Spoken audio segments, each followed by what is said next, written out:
Welcome to the June 22nd Annual Owner Member Meeting. And my microphone is on? Okay. Well, any more and I'm going to swallow it. Welcome to the meeting. This is the Owner Member Meeting, Annual Owner Member Meeting for June 22nd. My name is Tim Hurley. I'm the President of the Governing Board. And if you would you join me and say the Pledge of Allegiance? I pledge allegiance to the flag of the United States of America and to the republic for which it stands, one nation, under God, indivisible, with liberty and justice for all. Thank you. I always like to hear a lot of voices when that happens. We do have a quorum. We do have two of our members that have excused absences, Director Heddick and Director Standenbaum, but we have 7 of our 9 directors here. And we have a packed schedule today. We actually have 3 meetings together, and so we're going to try to get through this as quickly as we can. The first order on the agenda is the General Manager's Annual Report. Mr. Schwind. Thank you.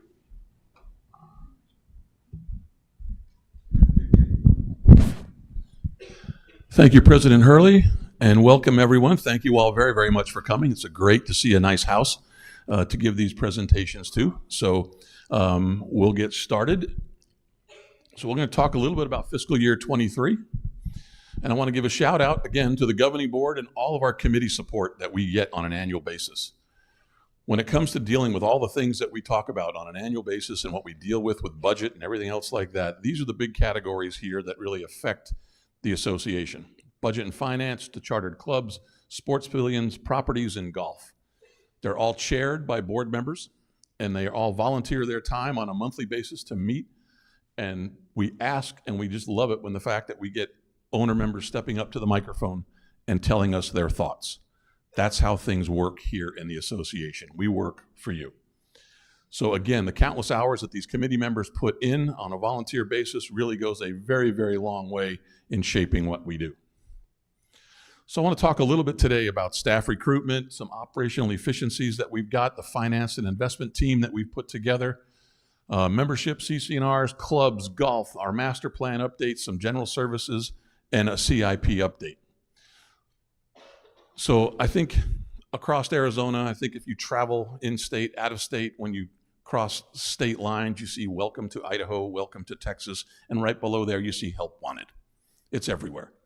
This is a problem that we face, but really finding the right person to fit an organization looks a lot like the needle in a haystack. It's not easy. So we do our best to do what we can to provide the services that we do on an annual basis with the staff that we have. So we do active recruitment. Our staff are out there. We attend job fairs. We hit trade schools. There's online services for recruitment of what we do. The Arizona Parks and Recreation Department, our association, is a tremendous resource for us in the world of recreation, looking at how do we retain new people, fresh folks out of college, that type of thing, to kind of help us along. And we also deal with referrals and word of mouth. That's a big one for us, as you'll see. So we make up the four big divisions, make up 33 departments. The 4 divisions are golf, recreation, the sports pavilion, and administration. We've got 93 unique positions that we deal with, over 450 employees. 60% of those are part-time. And we try to accomplish that and try to serve over 600,000 hours of work annually. We're up early in the morning. Todd's team's out at 4, getting ready for golf so people can get out there at the light of day and start playing. And then we close shop up around 9 o'clock, but we still have janitorial work going on throughout the night and taking care of swimming pools. So when folks show up in the morning, we are good to go. It's around the clock, 24 hours a day, practically 365 days a year. It's a big job. So where do our employees come from? Where do they live? Huge amount of folks inside the walls here, and we thank you for that. Vast majority of those are part-time folks, but we have folks coming out of Surprise, El Mirage, Peoria, Sun City. So we have a lot of regional help, but we have folks coming all the way from Gilbert, Mesa, on a daily basis, helping us out as far as that goes. So we are very, very proud of that, and we treat our employees very, very well. Employee demographics a little bit. We have 18 people that have been here 25 years or more. That is a great song to sing. There's a lot of loyalty when it comes to that. And some of them are sitting in the front row here. Mr. Boston is one of them. Mr. Patty's another one. They are walking encyclopedias when it comes to who knows what and where it is. They've been here a very, very long time. But as you can see, the 0 to 2s and 3 to 5s, that's sizable when it comes to the 400 and some folks that we have employed here. A lot of newbies. One of the newest ones, Kirsten Peterson, our new HR director. Thank you for being here. Very talented woman coming from Seattle, but she lives here, which is nice to have a homegrown and a resident looking after a lot of our HR needs. And looking at the age range of our employees, 55 and over, 66, 75, over 76 years old, that's the bulk of our staff. Moving keg beer around in beer lockers. Kegs of beer are just as heavy for 70-year-old men as they are for 25-year-old guys, right? We have to move those. We have to set up tables and chairs. And it requires work. It's manual labor. And a lot of our manual labor are elderly folks. It's amazing we get things done the way we do. But again, these are the demographics that we have, and this is how we play. So the hiring challenges that we face, we have a very tight job market, like I said, not enough applicants oftentimes to fill positions. The governing board kind of sees that themselves when they try to get volunteers to step up and become board members. Oftentimes we don't even need elections. There are not enough people stepping up to fill the seats. We'd love to see change in that area. We'd love involvement, just like we'd love to see people apply for jobs. So there's competitive wage in the areas, Amazons and others that are paying a lot of folks to a lot of money to do what they do. Part-time chefs are paying a lot of money, so to compete with that is very, very difficult. So that is some of the challenges that we face on a daily basis, and we see upward wage compression based on demanding mandates by the state of Arizona and others as far as what minimum wage is and how we deal with that. So those are the challenges that we have in the world of HR. But we do have a great teamwork culture here. We help, we interdepartmentalize. If one department's needing help, another department will step up. I mean, that's been our MO ever since I've been here, and probably before that. But I think we work well as a team. We listen, and we reward good performance. That's how we retain people, and that's very important to us. Our benefit package is, I think, one of the better ones that I think I've ever seen. One of the newer implementations is a referral hiring bonus. So if you're working here and know people and kind of bring them on, we'll treat you for that because we do need help.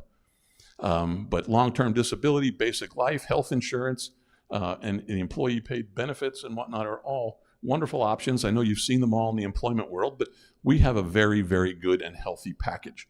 So if you know anybody or if you're at all interested, again, part-time work, come talk to us. I want to talk a little bit today about some operational savings in our facilities. This is kind of how we operate. This is what we do, right? So from a management perspective, this kind of is on my shoulders, but we kind of look any and all places where can we save you money? We're not in the business here of just raising fees to raise fees. Prices are what they are. Things cost what they do. A few years ago, grass seed wasn't that expensive. It is today. Same thing with utility costs. They go up. Those are our two big tickets besides payroll. So we are at the mercy, just like you are, of what things cost. So looking around, what can we do to better use people, the processes involved in what we do, and how do we capitalize with technology? Smarter work days. Don't work, oftentimes technology can help us fill some void. So these are the efficiencies that we look for on a daily basis. This year, we collected $420,000 from the Arizona Office of Tourism. Golf in the state of Arizona is a $6 billion industry. The state knows that. It brings economic development to the state of Arizona, and we have 7 golf courses contributing to that. So hence, there's a bit of a payback from the tourism department, right? So they know we have a water crisis in the state of Arizona, and what can we do to save water? This money goes towards water conservation efforts. Great news. Helps us, helps them. It's a great project. Partnership with the Sun City West radio station is a 501c3 nonprofit group here in town. And with them, we contacted the Desert Diamond Casino in the West Valley And through their program of education and support, community support, we picked up $20,000 for library enhancements. A great opportunity for us to capitalize there. Our membership team collectively work with a software package that we've uncovered, basically called Real Estate Data Solutions. And they, this year, have collected over $600,000 in fees, late fees, liens, and APF fees that normally would have kind of slid under the rug, right? That is a huge pickup. James Riley and his team do a marvelous job with membership and everything that we do when it comes to CC&Rs, making sure that the properties are maintained under the rules by the state of Arizona, as well as the rules of CC&Rs, to make sure your property values stay as high as they possibly can be, and making Sun City West look as nice as it does. So kudos to that team, but that is a big pickup. And then kudos again, Mr. Finelli. I don't think Pete's in the room today. I think he's back at the administrative offices, but his investments of some income from operating cash have helped us pick up $92,000 this year by just, instead of just leaving money in our checking account as we continue to pay things, invested in short-term, very short-term investments, picking up additional cash for us. All benefits. I want to talk about facility repair and maintenance. Russ Boston, again, 30-plus year employee, had been here a very, very long time. He's the one on the far left. Russ, you're in the front row. Wave your hand, stand up. Yahoo. This team is marvelous. This team helps us save so much money by the creativity that they do just on a general scale.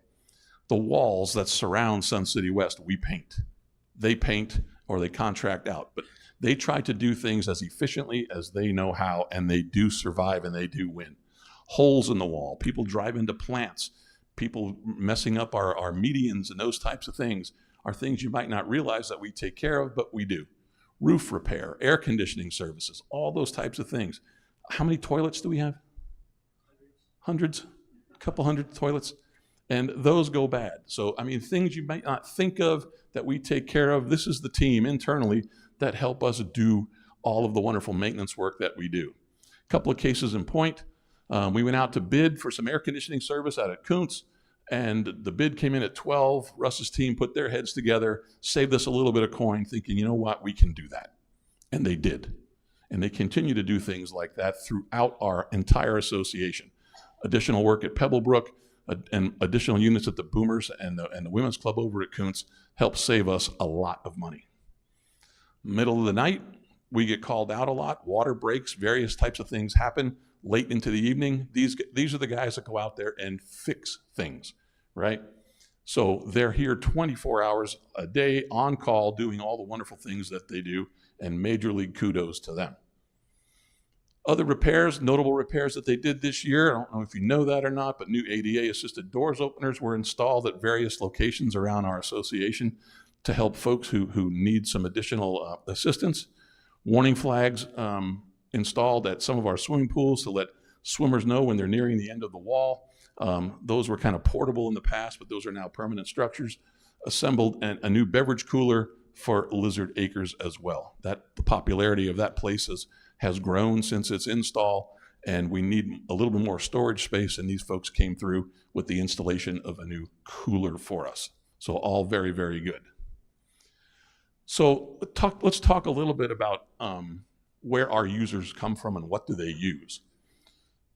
Big chunk recreation, right? Our rec centers, they are beautiful facilities. They are very well used morning, noon, and night, as well are the clubs, going down to bowling and golf, events, and membership. So looking at a few numbers here, and I'm sorry if I'm talking fast, but Tim told me to hurry. When it comes to our rec centers, distinct check-ins, right? You all have individual ID cards. So if you've attended one of these facilities, Beardsley or R.H. Johnson, you've been calculated this year. You've used it at least once, okay? And if you've used R.H. Johnson once and Beardsley's once, you're in that profile, you're in that pie chart. But you can see by then, where our big users are. And I think the eye-opener in this chart is the library. If you look at the popularity and the use of that library, that's amazing. That's 7,000 individual users there. That's not visits, that's individual people going to that library. Terry Skousen is here, does a marvelous job managing that facility, and it's very, very busy. It's a great spot. But when you look at the individual users at our recreation centers, how many times do they go there? 781,000 visits at our rec centers, and they look brand new. Kudos again to Russ and his team and the maintenance and Carl, and everything that these guys do on a daily basis to make sure these things are shining. And they are. They're they're showcaseable, very highly marketable and that kind of thing, which really helps us go a long way. And if you think that is a big number, and it is, I hope you like this one. When it comes to customer service and what we do, calculable here, just in these activities, we're close to 2 million touches on people, right? That's a big number. Right? I don't know how many complaints we get on an annual basis, but based on 1.9 million people using our facility, not much. They're run very, very well. And I'd like to say, some of the things that really stand out here, membership, you all know, you all pay dues and come in and have issues like that. CC&Rs, these are people coming in with issues with neighbors about maybe unkept yards or various things like that we deal with. But these are very, very large numbers. I think the bowling alley is one of the busiest ones, if not the busiest one in the state of Arizona. It's very well used, but these are very big numbers. Now, bicycle clubs and RV clubs and some of the other things that really don't calc with us, they don't check in. So this number can easily crawl over 2 million when it comes to users in our association. That is impressive. So I'm going to wet my whistle here for a second, introduce Cliff Swan, our CFO, and he's going to talk to you a little bit about finance and investments. Thank you, Bill. It's a good transition from those numbers. Start talking about finance. So welcome, everyone. It's good to see you all here. In the finance department, we have a team of 8 people. Terry West is our accounting manager, and Pete Finelli is our investment and reserve study analyst. And then we have a team below them that basically aggregate all of the transactions that happen here at the rec centers and build them into a financial statement and report that. So it's a big job, but in addition to doing the day-to-day accounting of all these interactions and transactions that happen at all of our facilities, accounting for all the maintenance, all the invoices, all the payroll, everything that happens, we also, a big part of our year, or a big task we have, is to formulate the budget, the annual financial plan. And that's a 9-month process. And it starts in September and ends in May. And it's very rewarding. It's a lot of work. But when it finally culminates in May, boy, we just love it. We really do, because it puts the plan together for what we're going to do for the next year. And we love the engagement that we get from our committees and our community. And, just this year, for example, we had 35 total public meetings. And at those meetings, we get a lot of feedback and a lot of engagement from the community on what is important to them. And they have a voice. And we like to hear that, and we like to incorporate that into what we're doing. We start the capital process in September. So that's all of the repair and replacement items that are on our reserve study. We explain what we're going to be doing and how we're going to be doing those. And then everything else is driven from either a committee or a club or the association, and we call that new capital. So that's stuff that's not on the reserve study, things that are new items that we want to do for the community to make it better and make it operate more efficiently. So very important that we get engagement, because that's how we know, that's how we plan out our budget. And then we start the operating budget, the day-to-day operations, that starts pretty much in January. And then by the end of May, we have a final budget that gets presented and voted on. So that budget for this year is $28.3 million operating budget to operate and handle all those interactions that Bill talked about earlier. That budget of $28 million will return $1 million to our reserve fund, which is a big part of our budget process as well. So we have a policy, FI12, regarding our reserve fund, and what do we do with that bank of money, and how do we handle it? And that policy, there's 3 objectives of FI12. So first of all, before we get to those objectives, it's per policy managed by a professional advisory firm. And we recently went through the process of approving that contract for 3 years, and that's with Cap Trust. But there's 3 objectives of that fund. First and foremost is preservation of capital. Secondly, we have to have liquidity. So we have to be able to tap into those funds when we need to do projects, when we need to pay for projects. And finally, the third item is rate of return. So we don't want it just sitting in the bank. We want to try and at least outpace or cover inflation. And that's been tough for the last couple of years because inflation's just been ridiculous. But over time, we'd like to be able to do that. So that's the 3 objectives of FI12 and our investment portfolio. So what does that investment fund look like right now? Well, our reserve fund balance by the end of this year is projected to be roughly $25.9 million. And our budgeted for fiscal year 24 is estimated to be at $26.8 million. And then by the end of 28, we're projecting it to be $28.5 million roughly.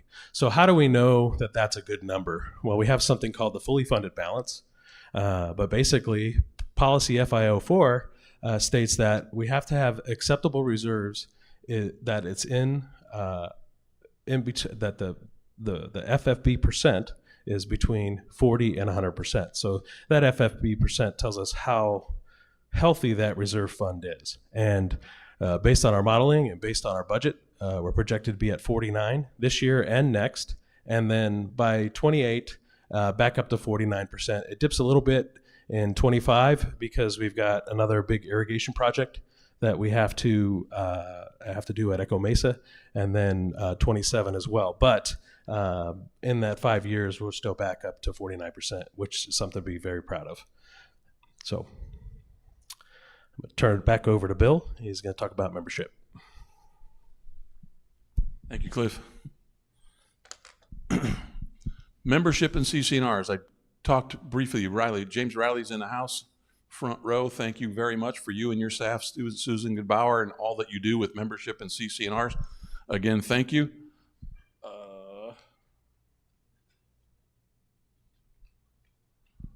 So when it comes to membership and who's living inside the walls of Sun City West, a lot of talk these days about a lot of people moving in. We've got Airbnbs. We've got a lot of other things happening within the walls here. But primarily, again, we are dominated. 86.5% folks living here are owner members, right? There's a few associate members, very small percentage, investors. The to be deleteds are people in title change and kind of working through the process of relocating and that type of thing. And then we have some multi-unit properties as well.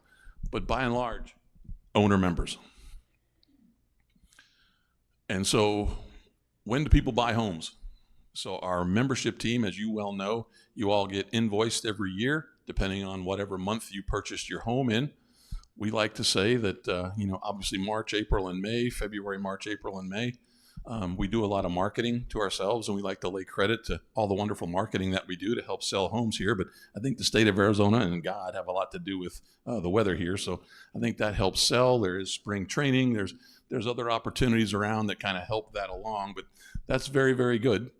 But we do stay busy year round. We do take a little dip in the summertime, obviously, because it is hot.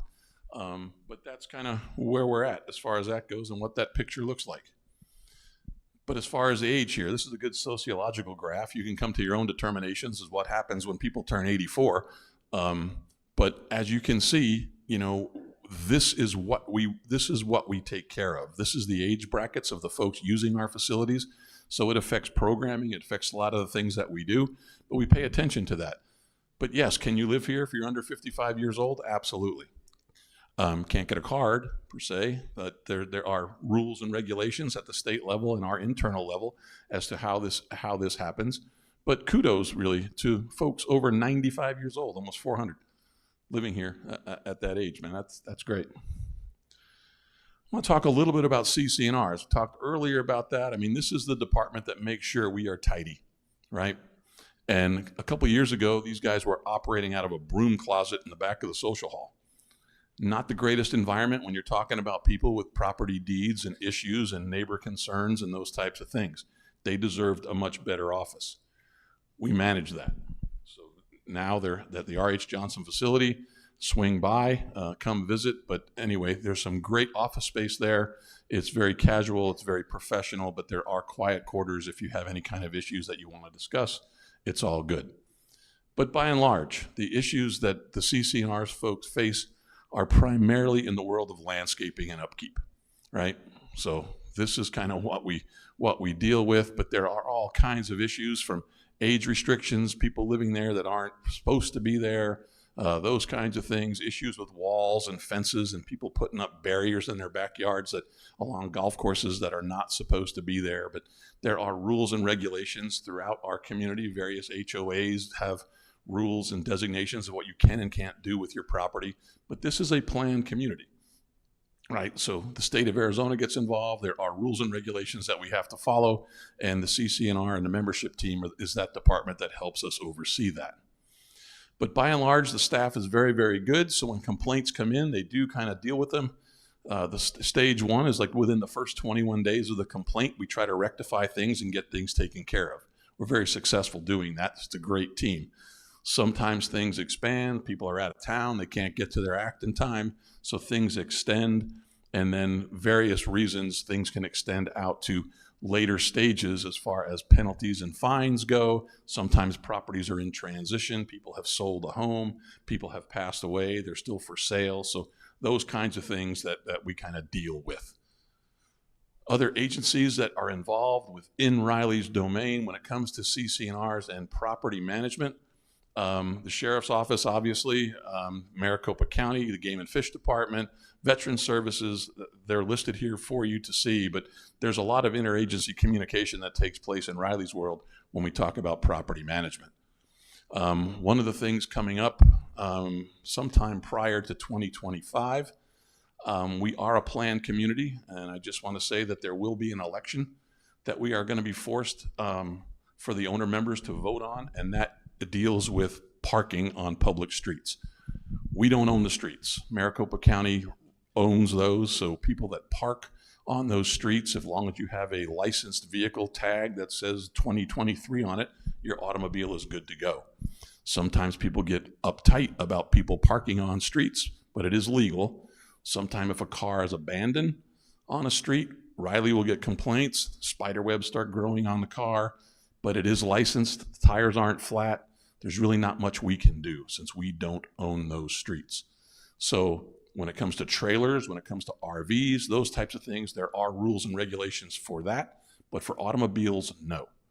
So the state of Arizona has implemented a new law, and you'll hear more about this in our Rec Center news moving forward. So before 2025, we have to have an election, and that election basically is going to have you guys vote on whether or not you want to retain the same rules we have now when it comes to parking on public streets, or since we don't take care of them, you can vote no, and then you can basically do anything you want on public streets. I highly would recommend against that, but anyway, that would be a call for you all to make because you all live here.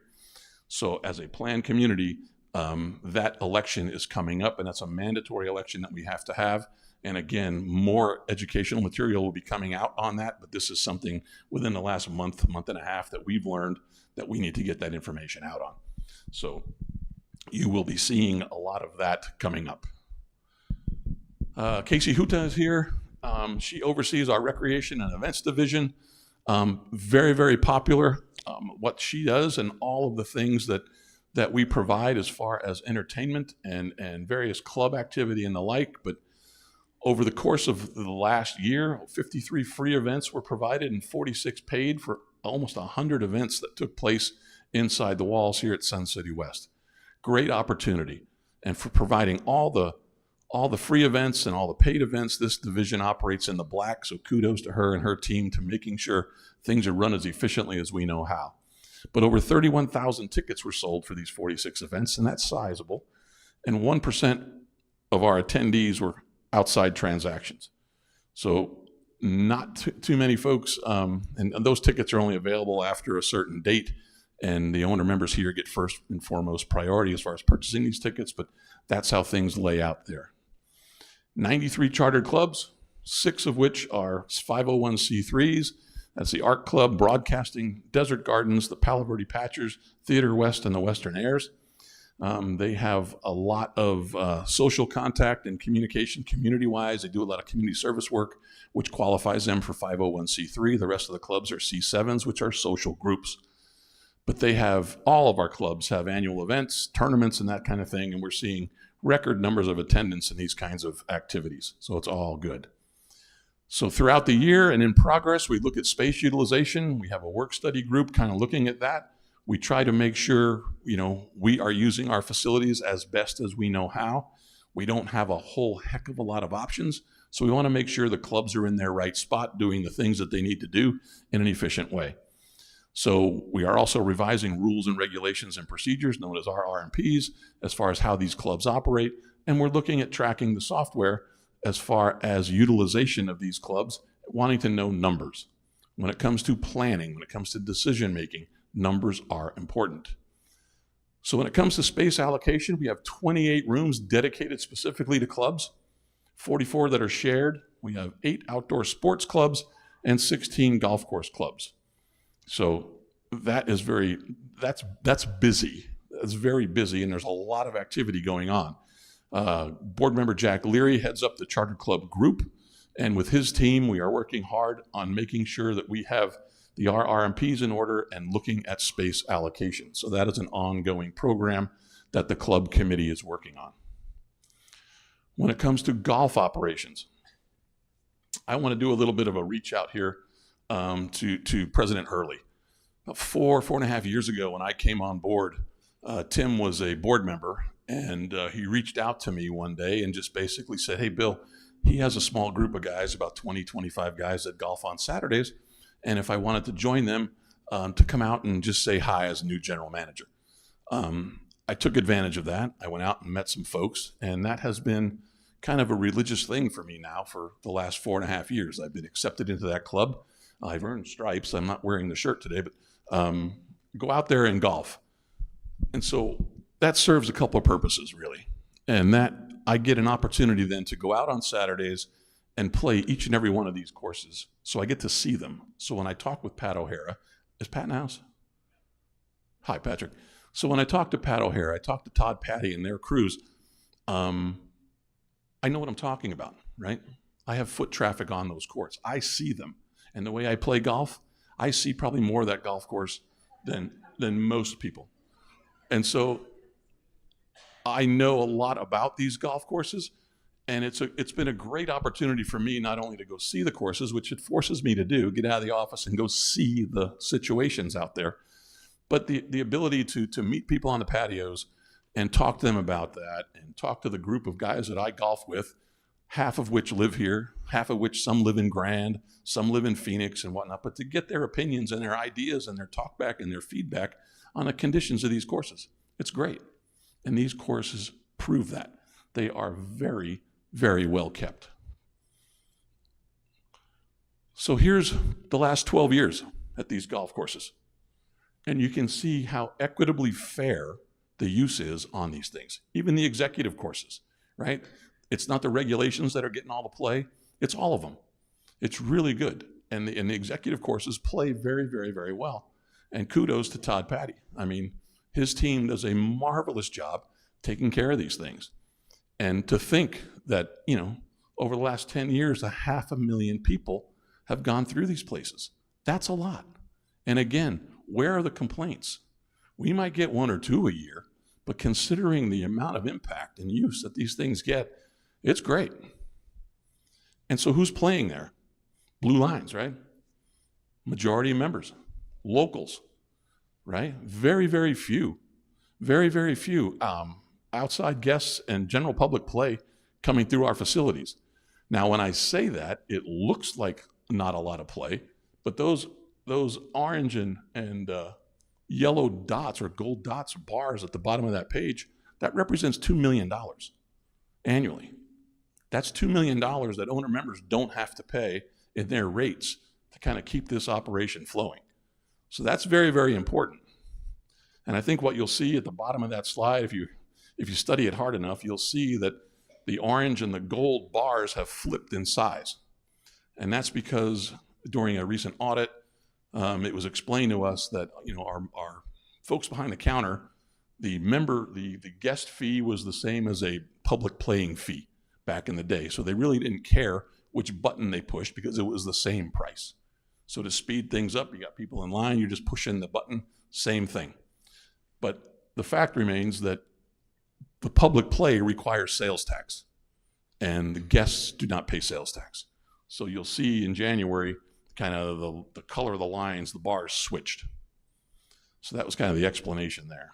But again, primarily owner play at discounted rates cover these facilities. It's really, really good. A couple of lines here. Now these bars don't all coincide against one another, but we talked a little bit about distinct members. Is golf dropping in popularity? Nope. Going back to 2012, it's pretty much a flat line. I think it's about 7,500 individual distinct golfers locally playing. That hasn't changed. It hasn't dipped, but we continue to try to raise that and grow the game. When it comes to estimated revenue, the red line, a couple years ago, back in 2012, we were dealing with $5 million in income. We're getting close to $8 million now. And you can see that where that red line took a little bit of a dip, that was COVID. So boom, once COVID hit, the pandemic hit, we saw a little bit of spike in play, both blue line and red line. So that's kind of where that was at. But from a perspective of paid rounds, revenues, and members, I think golf is in a very, very good spot. But Pat and his team do a great job growing the game. It's very important to us. So we try to have people come out, and these are numbers for people who haven't touched a club in years or they've never touched a club. And so we want to make sure that we can excite people to get out there and play. We offer programs for the newbies, and it's great, and we do our best to increase those numbers. And one of the newest improvements that you'll be seeing out there is the new installation of the ball machines, which will happen in August. So we get away from the key program, but this is a little bit more of an efficient way to get some golf balls out there, and they'll be mounted out at the tees on the ranges. So that's all good. The big ticket this year in our budget is the Grandview Golf Course, and I want to introduce Todd Patty to go over a couple of things. Now, Todd's been here 30 years. He is the reason, he and his staff are the reason that these courses look the way they do. Mr. Patty. All right, thank you, Bill, and good morning, everybody. I'd like to just take a little bit of time and opportunity to give you an update on the Grandview project that we have going on. I've been here for 30 years, and this is by far the biggest project that I've been involved with here in Sun City West. Golf course is currently closed. We close that on May 29th. The golf lab, Crooked Putter, and the pro shop are still open. They have limited hours, but they are open for business. And then the golf course will reopen after the fall overseeding on October 24th. And just a report on our update that we have over there. Our mainline installation, we're about halfway through on that. The back nine is complete. Head staking and GPS mapping is 100% complete. Lateral installation, which are the lines that come out from the main line that feed all the sprinkler heads, 10 through 18 is complete. And I'd like to note that we are watering those holes. The whole back nine is on the new system right now. So as we install those, we plug those into the computer. And I'll show you a little bit here in a minute about how the system operates with the computer. Mainline boring is about 90% complete. We're looking at June 28th to finish that up. Desert landscape installation is 40%. September 14th is our completion date.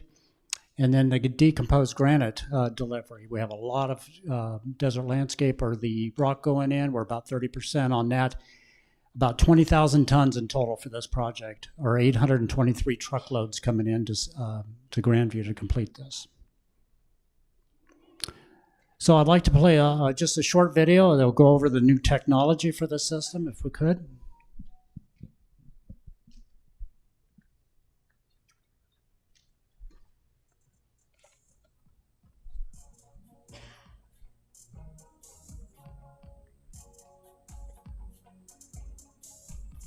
Hi everyone, welcome back to Grandview Golf Course. My name is Dan Ahi.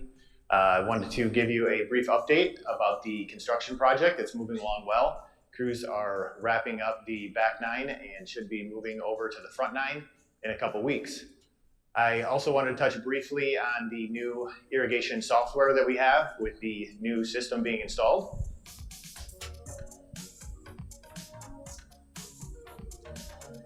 One of the great added benefits is obviously water conservation and the ability to make station adjustments on the fly as we're going around the golf course. This software can be used on a tablet or an iPad, and it makes it so convenient to be at the head and make the adjustments necessary on the spot. So now I just wanted to give you a quick overview of the irrigation software that we use. As you can see, we get an aerial map where it shows all of our sprinkler heads with the labels. Through this map is where we also turn on and off the sprinkler heads and make any station adjustments. So to turn on a sprinkler head, all you have to do is click on the circle, press the play button, enter your time, and press OK.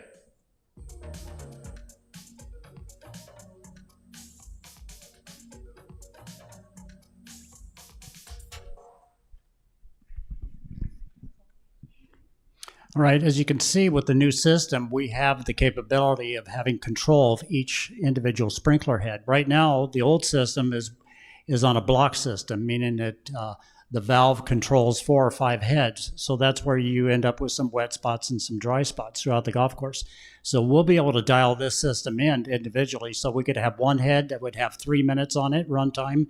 Another one could have 10 minutes. And so we can make adjustments constantly to that. So hopefully we won't have some of those wet spots and dry spots out there. And it's also going to help conserve water. You know, we end up with some of those wet spots on the golf course because we're trying to get the dry spots wet. So again, with this system, the valve and head, we're going to be able to manage that a lot better. And then I just wanted to touch base on the desert landscape that we're putting in, the trees and plants. Now that we're putting flags and stakes out on the golf course, I'm starting to hear some comments from the residents around the golf course of what kind of plants are you putting in, what kind of trees are going to be going in. So I've just listed a few. Some of the plant material, desert sage, I think everyone's familiar with that. You either have that at your house or you can see that around the community. Desert hackberry, the Valentine bush, deer grass, orange jubilees, the Mexican bird of paradise. You see a lot of that right now. It's really looking good and in bloom. And then just a few trees, the southern live oak. Those are the trees that we have on R.H. Johnson Boulevard and Stardust that we put in a few years ago. Chinese pistache, that's been a tree that we've started using over the last couple of years. It's doing very well. Mesquite trees and Palo Verdes. Now again, this isn't all the trees and plants. This is just a sampling of the most common ones that we'll be using in the project. So in total, we have 293 trees that are going to be planted on the Grandview Golf Course and 7,676 plants in total. So I know it sounds like a lot, but we're actually taking out 40 acres of turf around the entire golf course. So it's pretty spread out. So I think it's gonna help with the playability that we don't have a lot of plants out there, a lot of mass groupings where golfers could lose their balls. So I think it's going to be fairly open when you put these plants out there over 40 acres.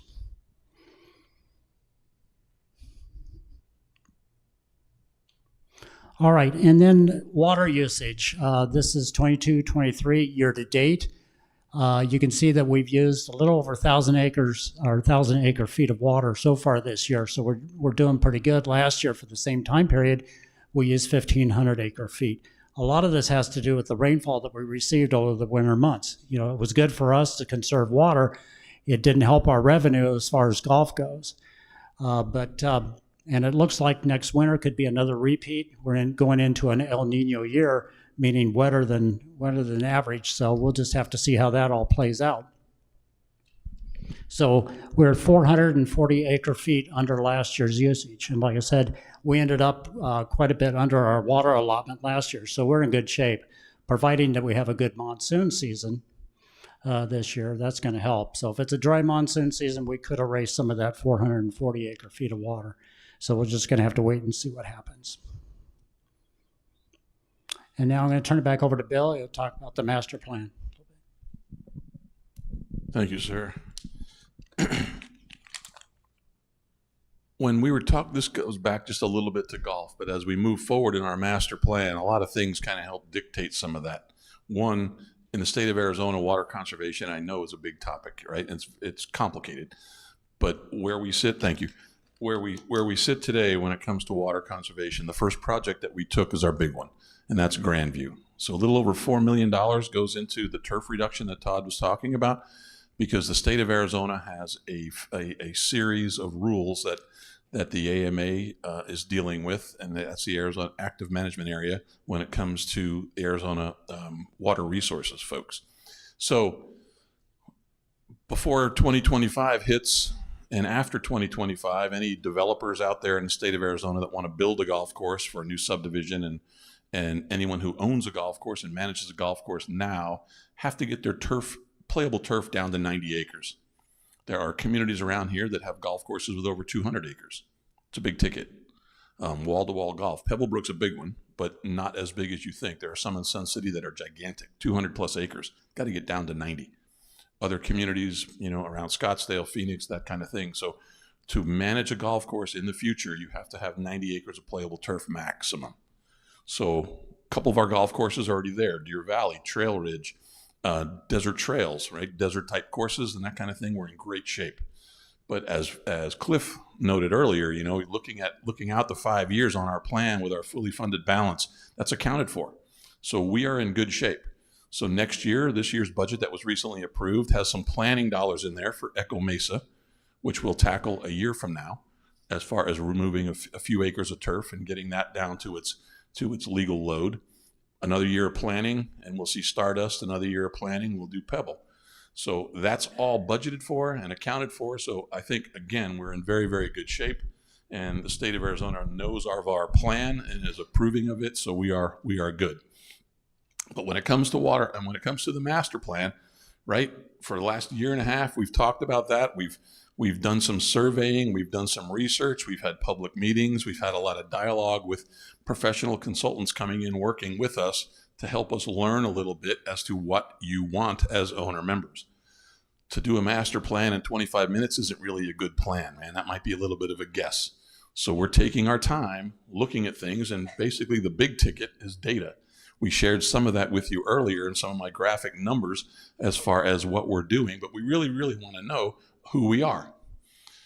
So when it comes to the master plan, water conservation is a big part of it. Groundwater and potable water, two very, very different things on how they affect Sun City West and the residents here, right? Information technology is always changing. So what can we do to enhance our services, to keep costs down, to make sure we're efficient as what we do, because we're out there on all kinds of mediums and platforms taking care of you. Library expansion was exposed, and that's something I think that the governing board viewed at a workshop several months ago, and they were very interested in. And I think Tracy and her team there are keeping us as modern as we know how when it comes to these types of services in community centers, like libraries. We talked about the efficiency of space, club alignment, and cost recovery, and what these clubs are costing us. I mean, it's great for clubs to have wishes and wants, but these cost money. Capital side's one thing, but you turn the back page, which oftentimes people forget about, and that's who's paying for that on an ongoing basis for maintenance. That's important. And then we also have athletics and recreation teams, sport teams, and outside play, and how we deal with that. So these are things that we would like to wrap up and present in upcoming workshops sometime in the fall. We're looking, when folks get back and we can get a large amount of people in a room like this. This is good for us. This is good for us. So we like that. So that's kind of our plan there. I'd like to introduce Katie O'Grady to talk a little bit about the IT and PR torch and the library programs that she oversees. Thank you. All right, thanks everyone. It's great to see so many familiar faces today. So looking at general services, this is sort of an odd conglomeration of departments. You don't normally think infotech and PR going together, but as times have changed and technologies have changed, they actually merge together quite well.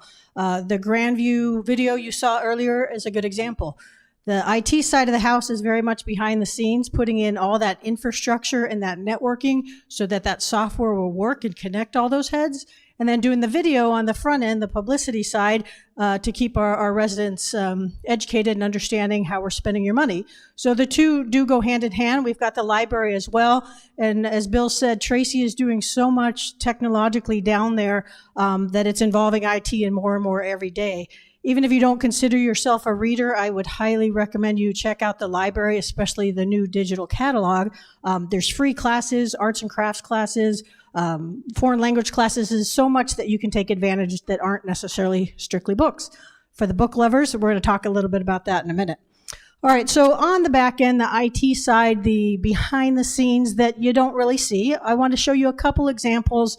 When we talk about the master plan, this stuff is sort of always going on to keep us up to speed. You can't keep adding branches to this tree without that infrastructure being strong. So fiber cellular redundancy, we've always had a backup network that was the same technology as the primary. So if someone with a backhoe pulled that conduit out of the ground, we lost the primary and the backup. So we've instituted a new backup that is cellular based, completely different type of technology. So if one goes down, we have an instantaneous rollover and we can keep doing business. So this has increased our uptime due to network outages to basically 99%. You know, we just don't see it anymore. We've also instituted SD-WAN. That's a software-defined wide area network that basically takes our primary hub and puts it into the cloud, gives us a lot more flexibility, gives us a lot more control over the usage of the network and a lot more visibility into it, so we can make sure the right software is getting the primary space on that bandwidth if there's a problem, and if there's stuff happening in the background we aren't necessarily aware of, we're now aware of it, we can fix those problems and make it super efficient. So not exciting necessarily for you all, this is all behind the scenes, but this was an important update for us that we've accomplished this year. Website, this would be the front end of the house, the very public part. The website was long overdue. We are such a complicated association with so much to offer that trying to fit it all onto one website and make sense of it can get convoluted. And that's kind of what happened with the old website. So we stepped back and said, how does this make the most sense for the residents to find the information they need? Searchability, categorization, simplification, and hopefully you're pleased with those results. Club Track was a huge project for us, not just with the software development. Think about trying to find a piece of software that works for 95 clubs. Some are super complex, some are simple card clubs that don't even want to use a computer. And our charge was to track how many people are checking into that room and make sure non-residents or expired residents aren't able to check in. So we've accomplished that. Always room for improvement on this. So the software development, the educational aspect, and then the hardware deployment. My team didn't grow when we took this on, as we do more and more for the clubs, but we had to put hardware in all of these club rooms and shared space and then support them when they go down. So that's taken a huge chunk of our time, but it's been good for the numbers that we use in the master plan and other space utilization issues. Drone pilot, I know Martin doesn't want me to point this out, but Martin does all our videos. So that Grandview video, if you love that, it was fantastic. He does a great job at all of that, but he is just always learning, always wanting to improve himself. He went out and got his drones pilot license, which is a certification. It's not just something you go apply on the internet. You have to study, you have to take the test. So he's now certified. We've used drones in the past with a outside pilot to kind of keep us honest, but now we can do it in-house for things like if there's damage on a rooftop, or if we just need to see the shape of that roof. Trying to get a crane or get people out there is super time consuming and can be expensive. We can do this with a drone now. We can also do things like the Grandview Project, get that bird's eye view to show you where we're at, what it looks like, how we're doing, and special events. So a whole lot of applications for that. We're looking forward to it. Cybersecurity, this is just an ongoing thing that IT does. It's not a huge, flashy, expensive thing that we just started. We've been doing it for a while, but I like to point it out because this is probably the #1 threat to any business in America, IT-wise. 95% of any cyber breach is due to end user error. Somebody clicked on something they shouldn't have. They added their credentials in a website they shouldn't have. So we can have all the infrastructure and security in place, but one person acting in their best effort, but doing something incorrect can compromise it all. So on an ongoing basis, we do these tests that the staff gets, the governing board gets, and they have to identify, is this a real email? Is it junk? Should I trust it? And we made it real easy for them to send it to the IT staff. We get these every day, and we check them out, go, yeah, that's safe, or nope, that's spam, throw it out. So this is just something I wanted to highlight, and this will continue for the foreseeable future. Torch, when you came in, hopefully you saw some business cards on the table. This is our Citizens Academy, happens twice a year. If you haven't heard about it, please check it out online at suncitywest.com/torch. Happens twice a year for 7 weeks, and we're going to show you so many behind the scenes things that you're not normally exposed to. The behind the scenes of the library, the pin setting behind over there, the back at facilities maintenance. That's always a favorite of how those air conditioning units work and where the paint storage is for our facilities. Then a tour behind the scenes of admin.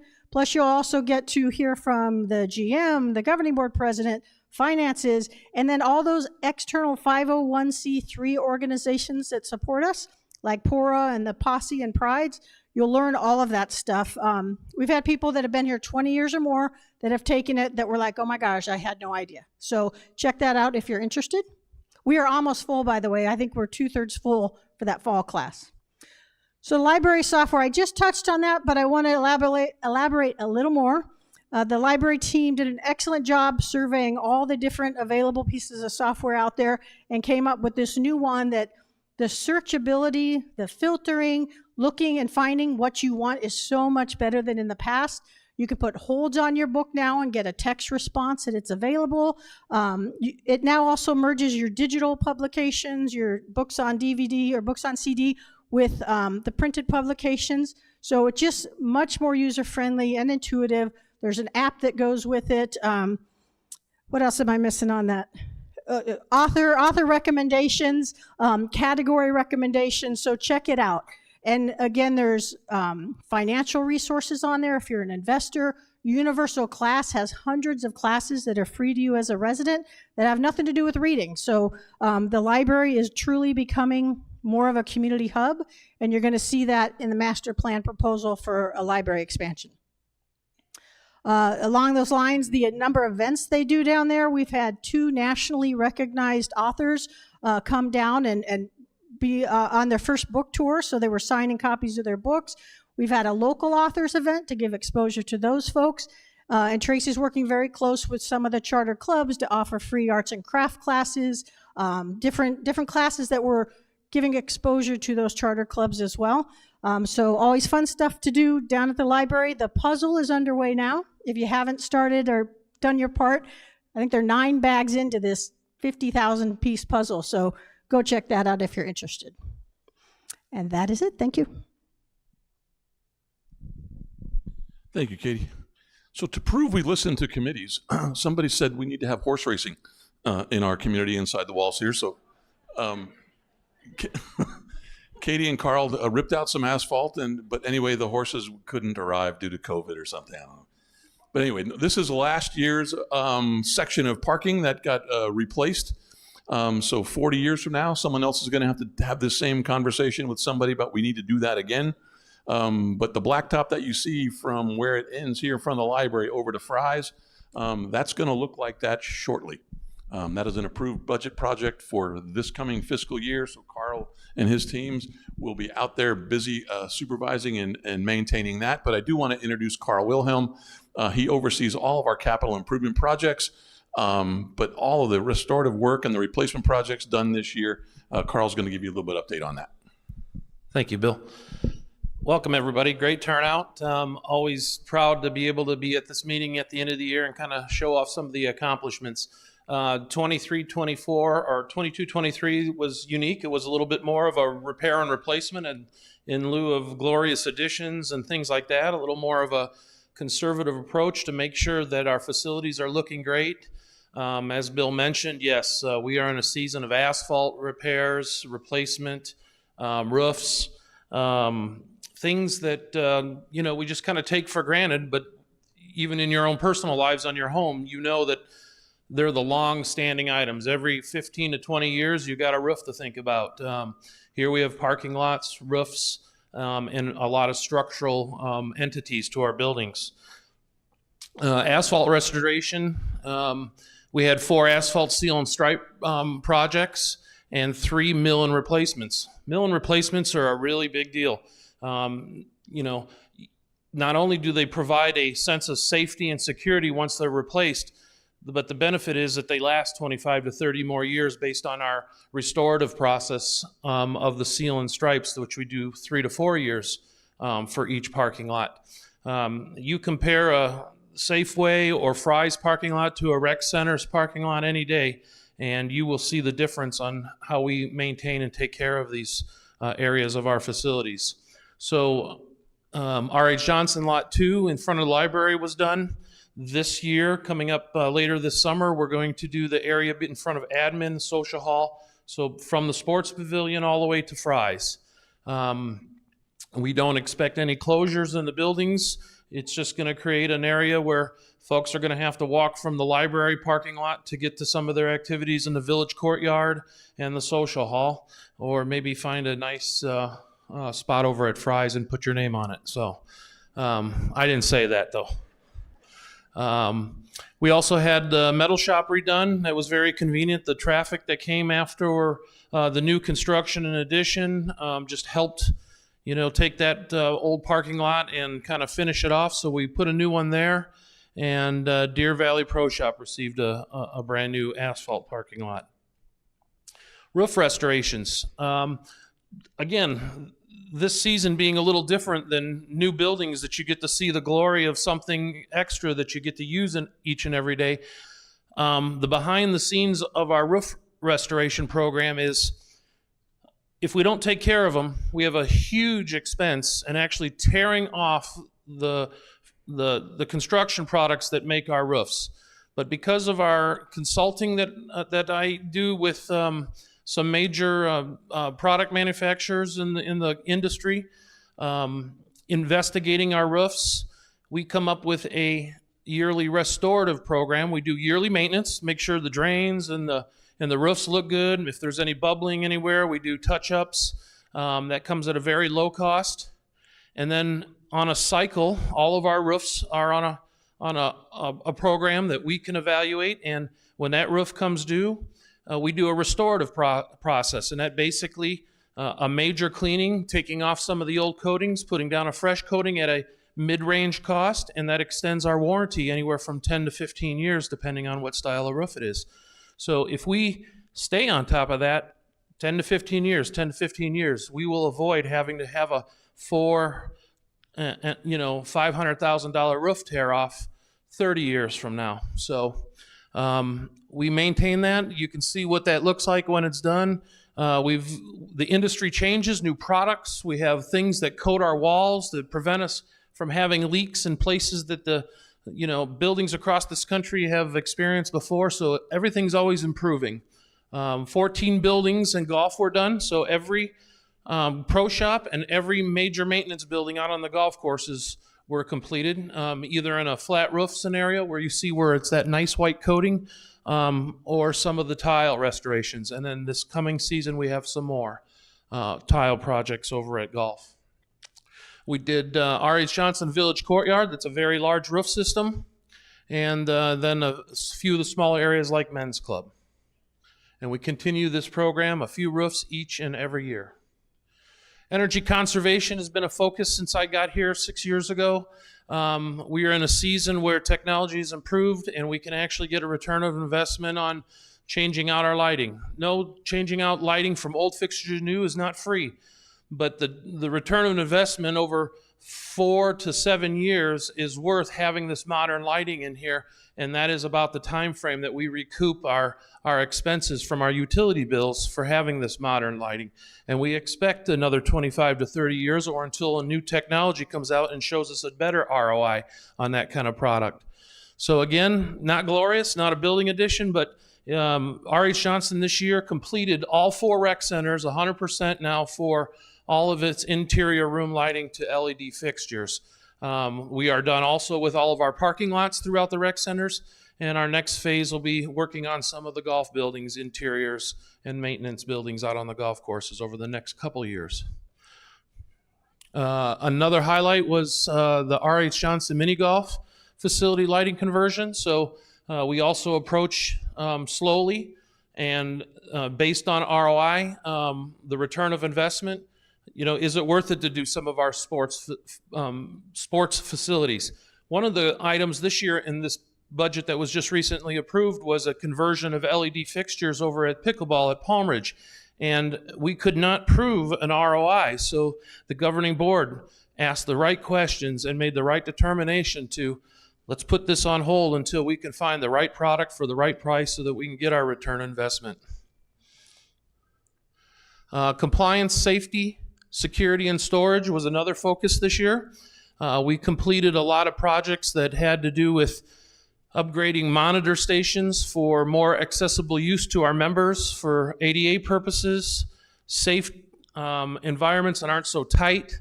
The Beardsley Clay Club was a club-funded project thanks to the club, and their suggestion there made for a brand new, wonderfully working monitors booth. You'll see that areas like the radio broadcast just recently got a new access point for ADA accessibility, an automatic door opener, and a ramp and rail system. ARC had a club-funded project for storage area. They're growing. They always have needs for extra space, and we're not really a fan of having storage containers parked on our parking lot, so we beautified their area, and they paid for a new expanded storage yard on the side between Men's Club and their building. The Friends of the Library contributed through a club-funded project. Their book sales each year have grown. We're all aging. It's a lot of books. They're in milk crates, and it's not like they're having an overwhelming group of young people coming up and volunteering. So we helped to make it easier for them. They bought a new container. We store it up by the environmental services by the social hall, and now they have 2 book storage containers. And the other accomplishments, we've done multiple ADA openers through facilities maintenance. We've had bocce facility walkway improvements so that people aren't walking into benches and have a clear line of progress for however they want to get through the activity center in R.H. Johnson. And then finally, we've done some security measures where we've had fancy gates and sharp, pointy ironwork put on top of our storage areas. And folks, I'll tell you, keep your eyes open, but we are certainly being plagued by evil outsiders, if you will. We have a lot of break-ins happening right now. It's, everybody goes to sleep pretty early around here. Us employees go home to our homes, and we're vulnerable in some places. This last year, we've done the best we can to protect those areas and protect our assets that we store inside those. But in just 1 week, we've had the metal shop broken into twice. And it's these things that between either some cameras, security, or the measures that I showed here with ironwork and gates, it only helps secure the things that we've invested in. And that completes my part of the presentation, and look forward to all the new things in this next year. Thank you. Thank you, Carl. And I just want to say thank you again for all being here. This concludes our presentation. I apologize, I went over an hour, but passing the microphone on to Mr. Hurley at this point. Thank you for attending. And again, back to our first slide, committees and the governing board are where it all kind of culminates. So please step up to the mic. We'd love to hear from you. Thank you. Thank you, Bill. Last year, I think I complimented you, Bill, on the great presentation for the year-end presentation. This one was even better, so thank you very much. Can we give Bill a round of applause, please? I thought it was a great presentation.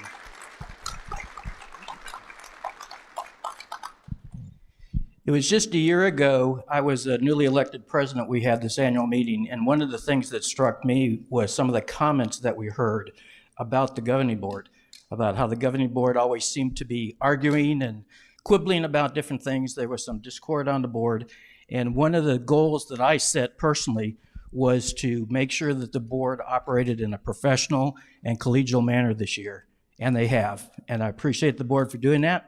And I am very proud of this board because not only did they say they'd do it, but they actually signed a piece of paper that said they're going to do it. So the board gets criticized sometimes for having personal agendas on the board. And I can tell you that this board here, I'm very proud of. Each and every one of them have the best interest of the members at heart. That doesn't mean we always agree on things. And in fact, the last budget process shows that we can agree or we can disagree on certain items, but once the vote is conducted, it's our budget. So I think that was very important to see in the budget. The other thing that this board did with the budget was early on, the budget really comes to us in two forms. One is the capital projects and the next is the operational projects. We looked at the capital projects early on and the board disapproved over $3 million of capital projects for this upcoming year. And that was because we looked at the economic conditions we were looking into for next year, and we took the attitude of we're going to plan for the worst and we're going to hope for the best. And I think that's what you saw when the budget came. So again, I was very proud of the budget process this year. We also did, the board is very aware that there are state statutes that govern how the board operates under a planned community. And we have to be very aware that anytime we have a quorum, which is more than 5 members of the board get together, that is considered a meeting. And there are certain statutes that have to be provided for. It has to be an open meeting that's open to all its members. There has to be advance notice, there has to be an agenda, and there has to be minutes. So one of the things we did for this budget season is we had smaller groups to get together, 3 or 4, and we talked about the different assumptions that were in the budget and how we felt about them. We had concerns about them. We saw that the home sales were down, so we lowered the amount of APFs that were being projected for the budget next year. We saw that the golf rounds were down, so we lowered the projection of what golf rounds were going to be for next year. And because we did that, that took revenue out of the system, and it was up to Bill and his staff to find ways to make up that revenue in there.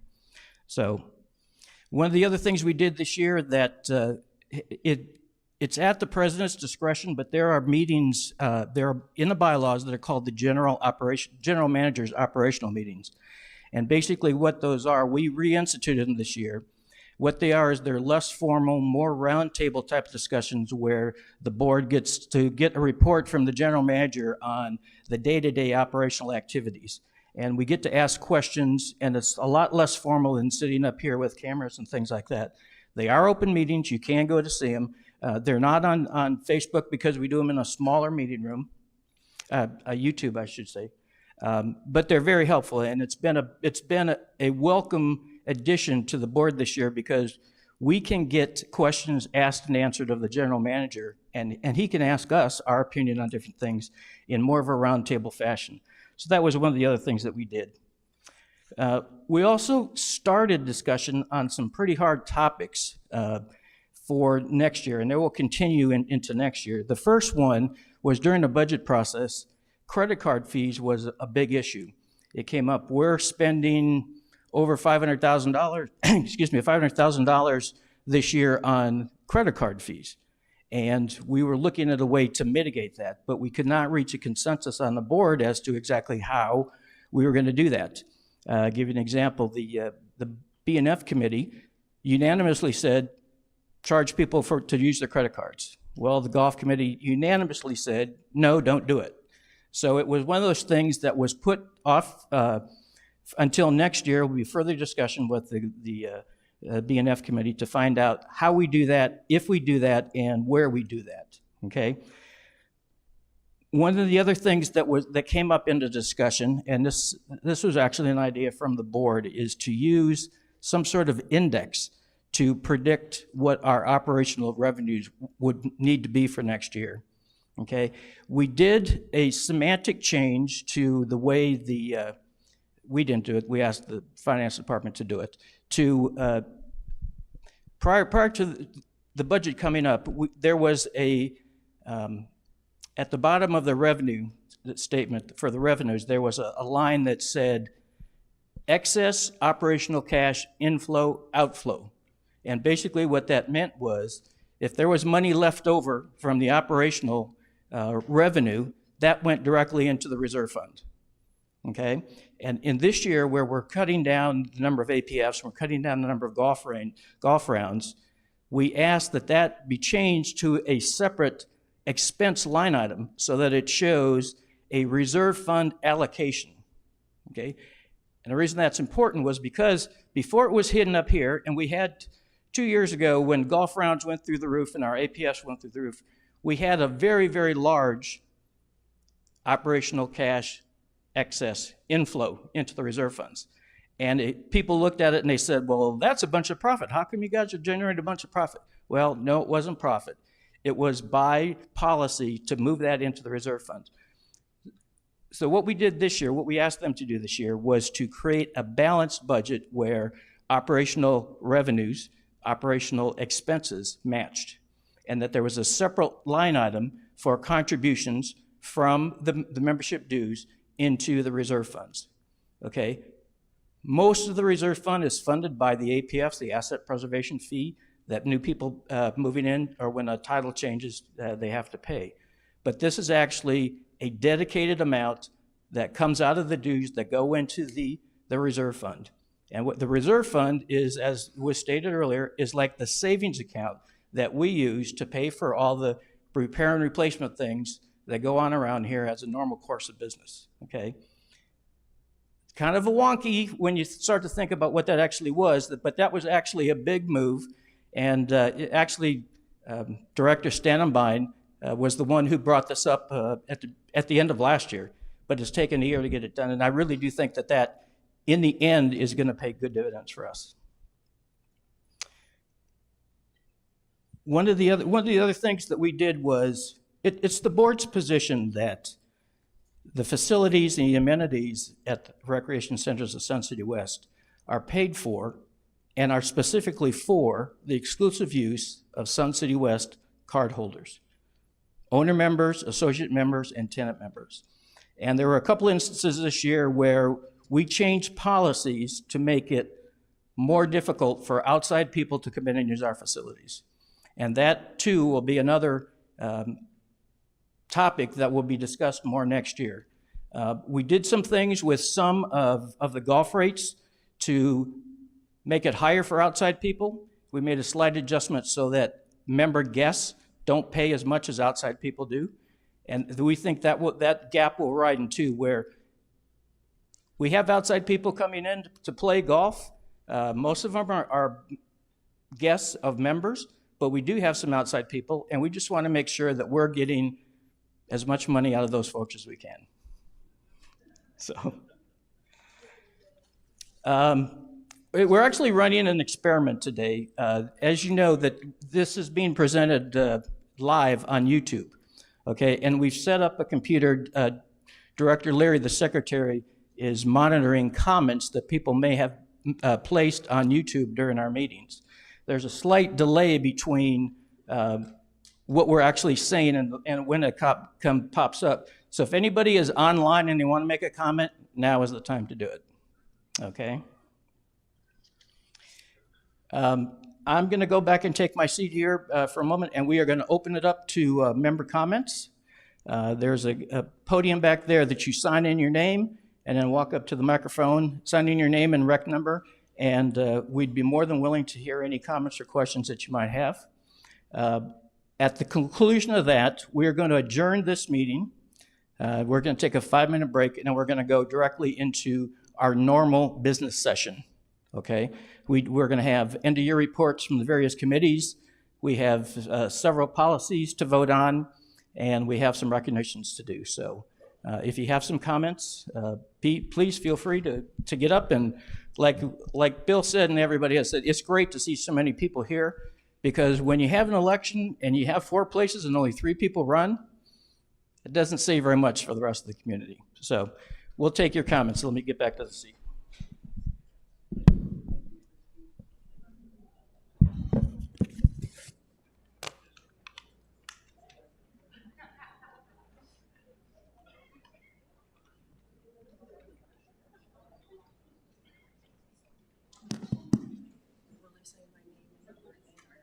No, you don't have to.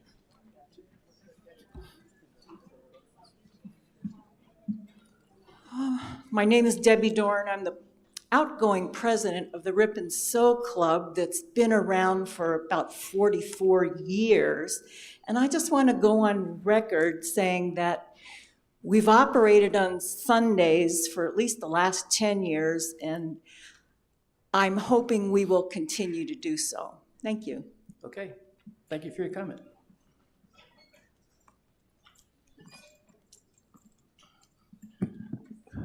Hi, my name is Eva Weisberg, and I've lived here since 2005.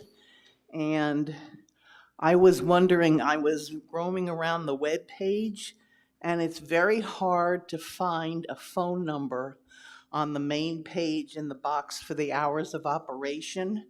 And I know that if you hunt around, there are numbers at the bottom of the page. You have to go to contact us, you have to go to the quick link, you have to go to member services, and it's hard to navigate. And as a senior, I think it would be easier if they could somehow put the phone number, have a phone number with the hours of operation on the main page, so you wouldn't have to hunt around and trying to find it. Okay. Ms. O'Grady heard that, and she will look into that. Thank you. Good morning, Bruce. Good morning, Bruce Lees, 135-422.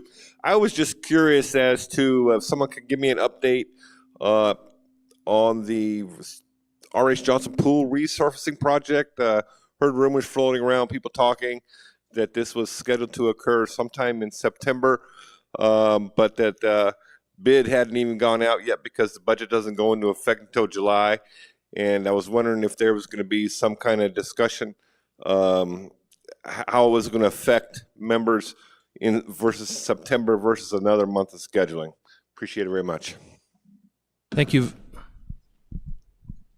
Connie Province, 7. Oh, I'm sorry. Oh, I'm so sorry. Great question, sir. Thank you.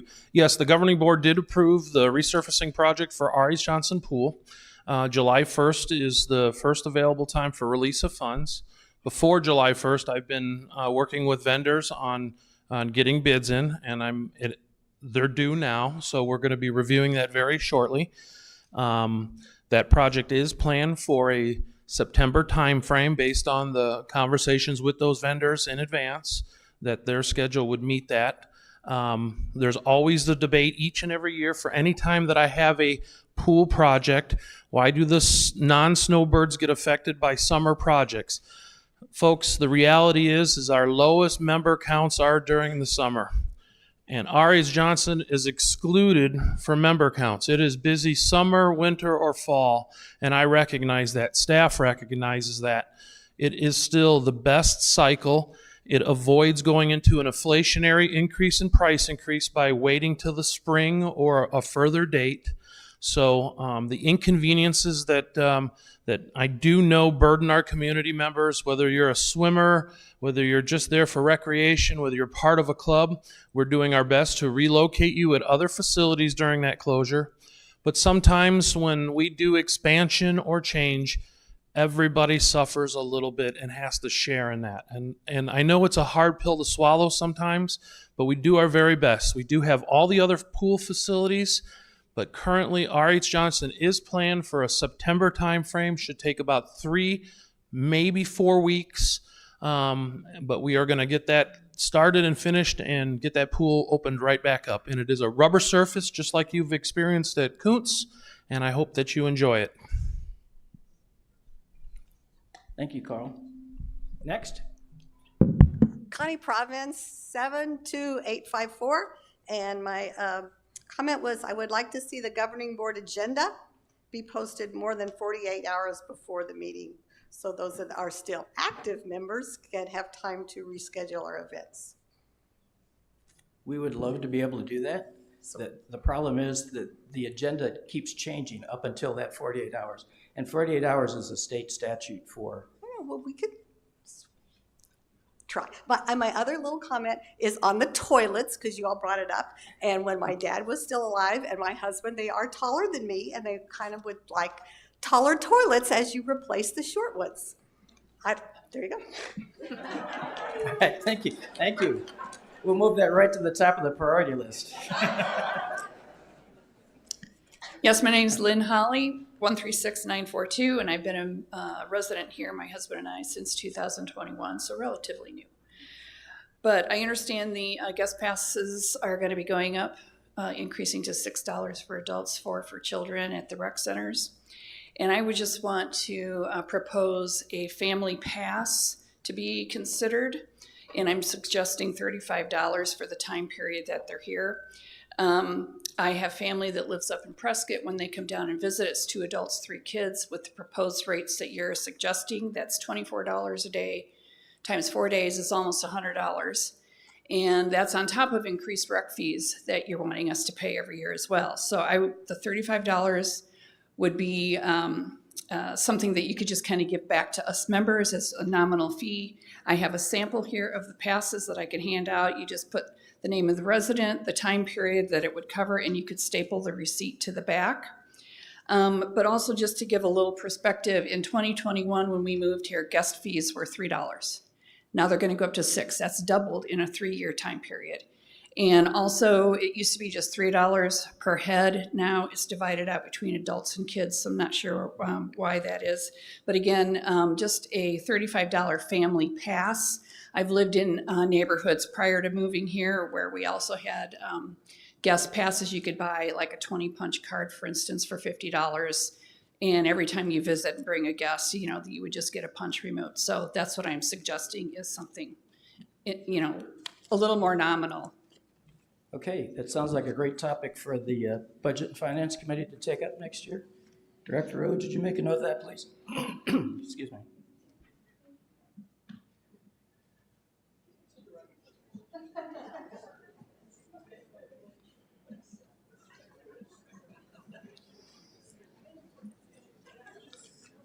Yes. Hey, I'm Jolene Piaskowski, 132268. Tim, you mentioned it before. Nice to see the crowd, and people are here because we have concerns. And I know you guys, there's 5 of you that are on the Facebook page, Buzz About Town. So you know that we did a poll to find out if we should have our president appoint the incoming member of our governing board. And we had 222 responses. 4% said yes, the president should. And 96% said, please put it out to the community. Okay, so I realize that the spot has been opened since March, right? Because we only had 3 out of 4. However, I believe the community is starting to get more involved. You have seen that with more people at your meetings. And I just think that maybe you should let us see if one of us would step up to it, or several of us, and then you guys decide how that works. I think it's in the bylaws, you interview or whatever. The Buzz About Town gives us a lot of insight of residents of what's going on, I think. I mean, we can't speak, you only let us speak for 2 minutes at the meetings or at the board meetings, so you don't really have a lot of time. So at that time, Buzz About Town allows us to discuss it. Let's see, what else? So if you can listen to us about Buzz About Town, then you can represent the community, right? Okay. How else do you represent us? Because most of us were elected. Correct. It takes people to be able to run for the board, to understand what it takes, the time commitment. And when you have 4 places and there's only 3 people running, that there were 3 good candidates, true. Right. But to then just let people raise their hand and say, yeah, I want to do it, that's not the way the bylaws work. That's not the way the policy works. Okay, but there is a policy of L09. That's right, but the bylaw takes precedence over I get policy. that, but then, Kay, did you write that policy of L09? Did you present that to the board several years ago when you were on the board? No? Because someone presented that, and it's a policy. So again, then I'm going to ask you, if you're never going to use it, then that policy should be gone, right? No. No? The bylaw says that in any event that does not happen, then it goes to the interview process. Okay, okay. And I know you said, Bill, you brought up the fact that you golf with Tim. So that's great. I don't know if it's appropriate because the first 4 years, the first 2 years, you golfed and he wasn't president. Now he is president, so I have a problem with that. And it is on Buzz About Town. People are talking about that. That's just a FYI for you guys. And then the new guy that you're going to appoint, Terry Hammond, does he golf? We haven't gotten there yet, Oh, okay, so you'll have to wait for that. okay. Okay. So Jolene, are you going to run for the board? Yeah, Okay, very I'm good. on it.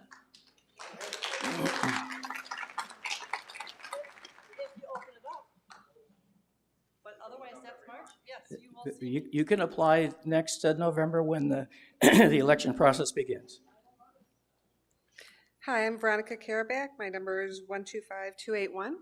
And I had a question about the reserve fund and the 3-year contract. Is all 25 million invested with this company? Okay. And then how do they get paid?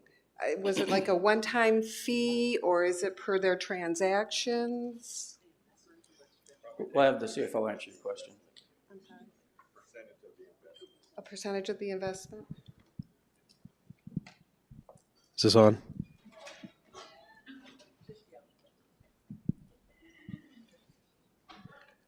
Is this thing hot? Oh, here we go. Okay, what's the first question? So was all the 25 million invested in this company, this investment company? They manage the full portfolio, yes. And that full portfolio is all of our reserve? That's the reserve fund, The yes. reserve fund. Correct. And then how are they paid? Is, this gentleman just said it's a percentage of the investment, is that? Yes, correct. So it's a percentage of the 25 million? Yes, it's about 50,000 a year. 50,000, so it goes over the 3 years for about 50,000. Yes. Okay, thank you. You're welcome. So would you like to run for the board next year?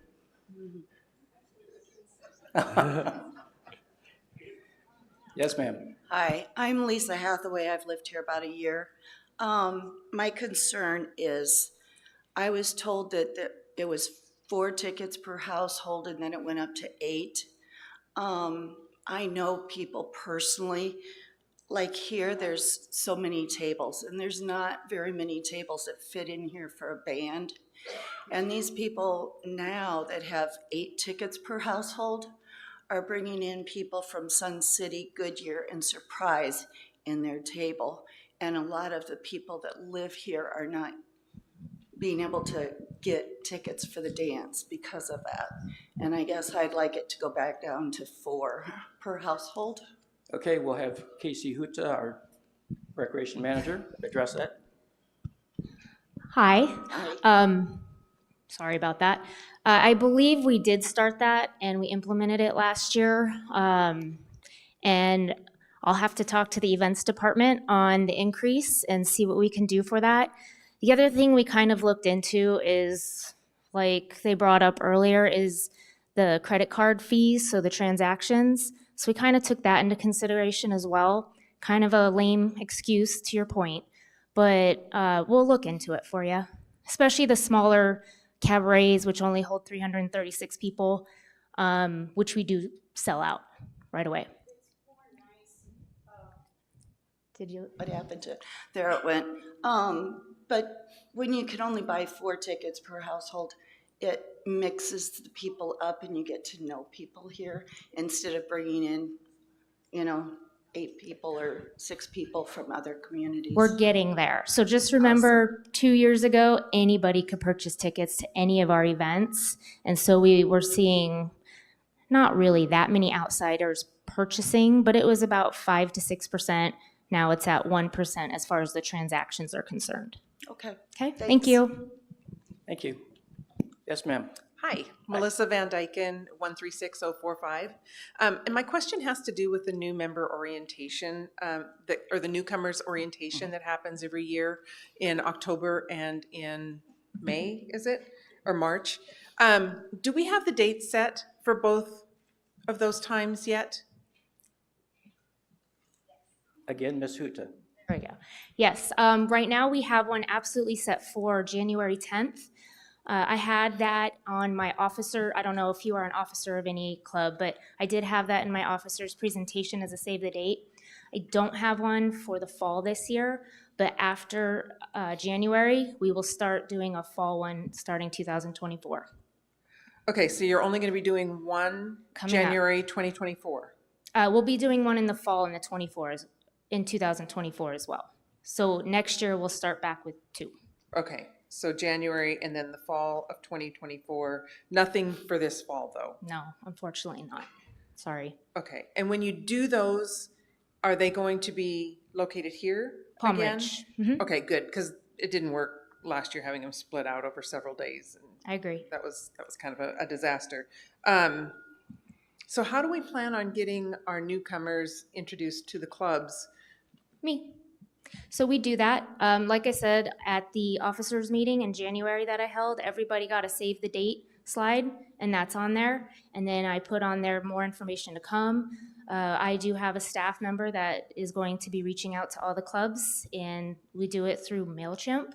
So, and I've talked about it at the charter club committees as well. So it's just, as far as clubs are concerned, if your officers are not heavily involved with the communication, they might not get it. Yeah, our officers are awesome. They're very involved. I'm curious about the newcomers and how are they going to be aware of they'll get an email. events. Casey, aren't we going back to the old newcomer type of format Yes. rather than the club format? Yes, so the club form, what we did, I think it was fall 2021, is we had everything in here. We moved everything from the social hall to Palm Ridge, and it was just kind of an expo type looking thing. And we brought in charter clubs, non-charter clubs, and then the various organizations throughout the community, governing board, all of our departments, so on and so forth. So it'll be the same format as that. So newcomers can expect an email. Yep. And they can expect, I'm sure it'll be in the Sun City West Okay, webpage. I think I finally get your question. All newcomers get a postcard sent out to them. So but we will do one for the last 2 years. Last year we mailed out 1,600 newcomers. So I expect probably about the same this year. But we put it in the rec news, the e-news, social media. Then the clubs will have information if they want to put it out to all their members as well. Okay. I'm just concerned. We've got the chartered clubs. You're talking about, the membership of those clubs, and we want to make sure that we're encouraging our members here in the community to take advantage of the clubs that are available. That's why we moved here, was for the availability of the clubs and them being available 7 days a week. And so I just want to make sure that we're getting that message out to the newcomers and being able to encourage them to participate. Yeah. So that was my question. Great Thank you. comment, thanks. Would you consider running for the board? If I weren't working, you bet I would. Dennis Hansel, 111074. Our bylaws require that the board oversee the management of Sun City West. If any of you have attended a board meeting, you've witnessed Mr. Schwinn deflect this responsibility by saying it is the board's responsibility to enact policies and management's obligation to enforce those policies. What has been apparent since Mr. Schwinn has been general manager is the lack of oversight by our board of governors in the management of our association. Our president of the board is Tim Hurley, who's completing his first year as president, and he is scheduled to serve another year as president starting July 1st.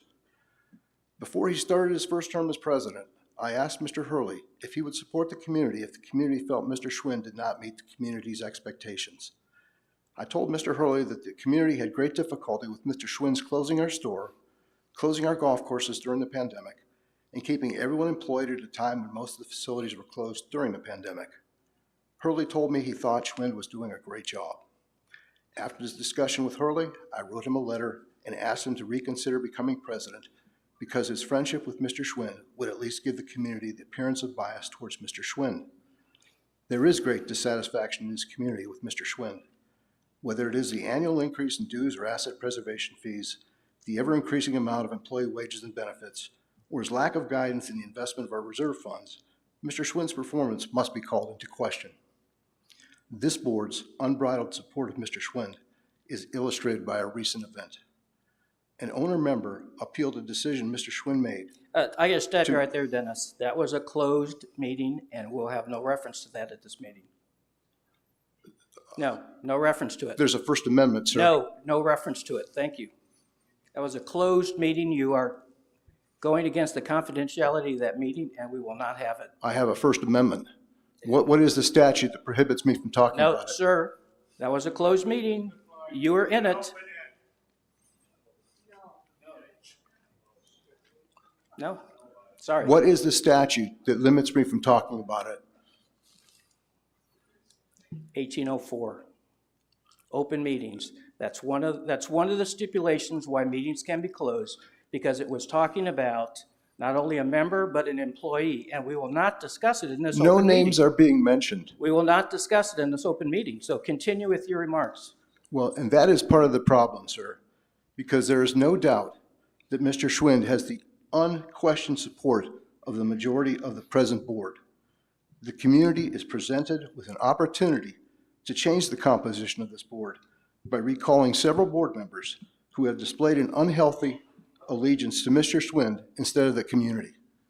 We need board members who will hold Mr. Schwind accountable. Thank you.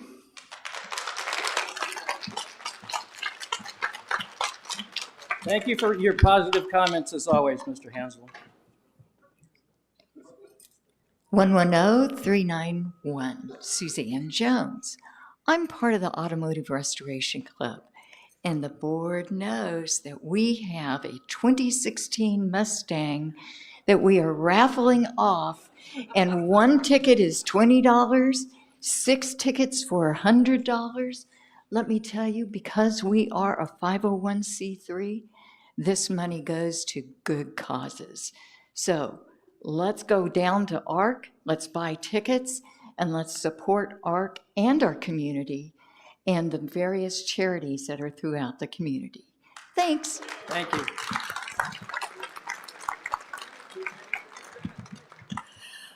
Good morning. Gwen Rhodes, 125791.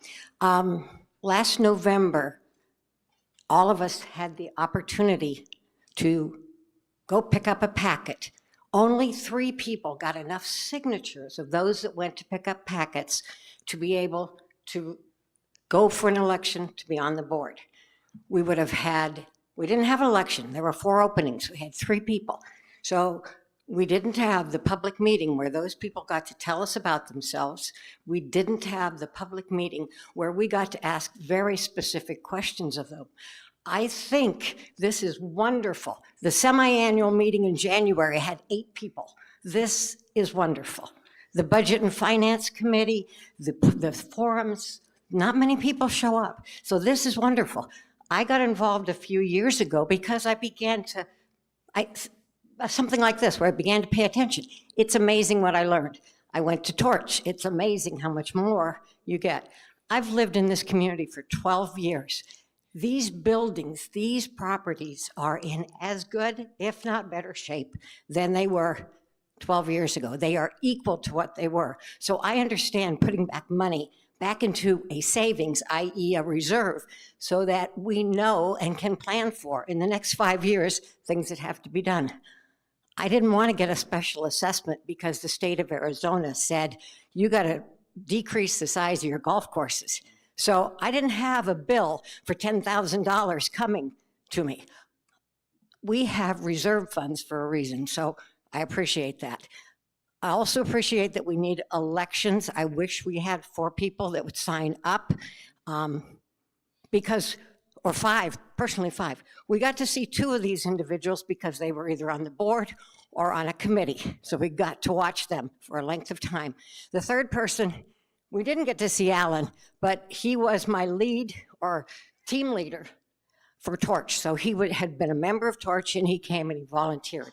So I at least get to know these three people.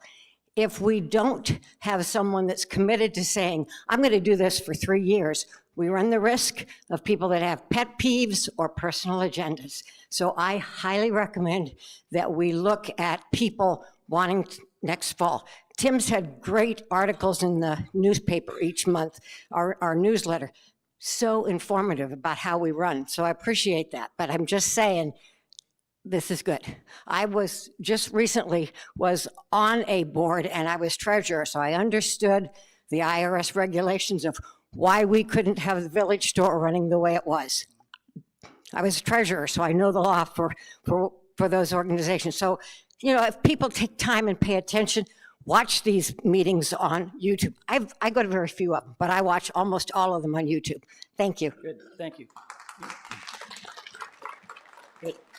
And thanks for bringing up my articles. And in fact, I failed to mention during my comments was the article coming out next week has a great rundown on what the board has done this year. So if you get a chance, read it, please. Sir. Okay. My name is Paul Burrier, 113848, and I'm here for kudos, I guess. One of the highlights was for the year, you got the safety flags at Coombs. And on behalf of the swimmers that do the backstroke, we appreciate that very much. And I'd like to put a kudos out to Mr. Wilhelm and Mr. Boston. And after this meeting, if you want to see me over here, I'm going to be president of Mr. Boston's fan club. And would you like to run for the board, sir? Yes, ma'am. Hi, my name's Lynn Killis. I am an owner member, and just a couple of things I'd like to mention. One item was mentioned earlier about this year's governing board. I want to say what a vast improvement. It has been really nice to see everybody working together reasonably and talking things out, and I truly appreciate that. I had concerns last year about personal agendas and the way things were going, and I appreciate we've got some new members that I also recognize from the Torch class, and good luck to you. And just remember that all of you are representing all of us, and it's not just one person taking their agenda. And Dennis, hate to single you out, but I'm going to. You stood up in Torch class and did these same type of attacks, and people asked you to quit. You've been asked to join this group or any of the committees to find a positive fix to whatever financial or different things that you didn't like. If you don't like what's going on with our governing board, be a part of the fix instead of trying to rally up people to take other people down. Our United States has enough turmoil in it today. We don't need more of it. Thank you. Thank you.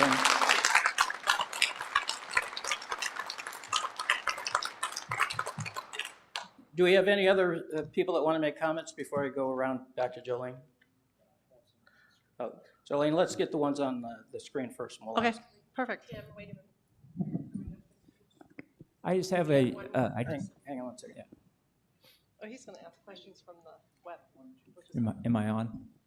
It's the policy that we don't let people give two comments unless everybody else has had a chance first. So, yes, sir. Bill Weaver, 124087. I just have, this is an old issue. I've requested it before. I would like you to reinvestigate the use of solar panels. I'll just use my own experience. The return on my investment, as Carl likes to use the return on investment, was 11 years.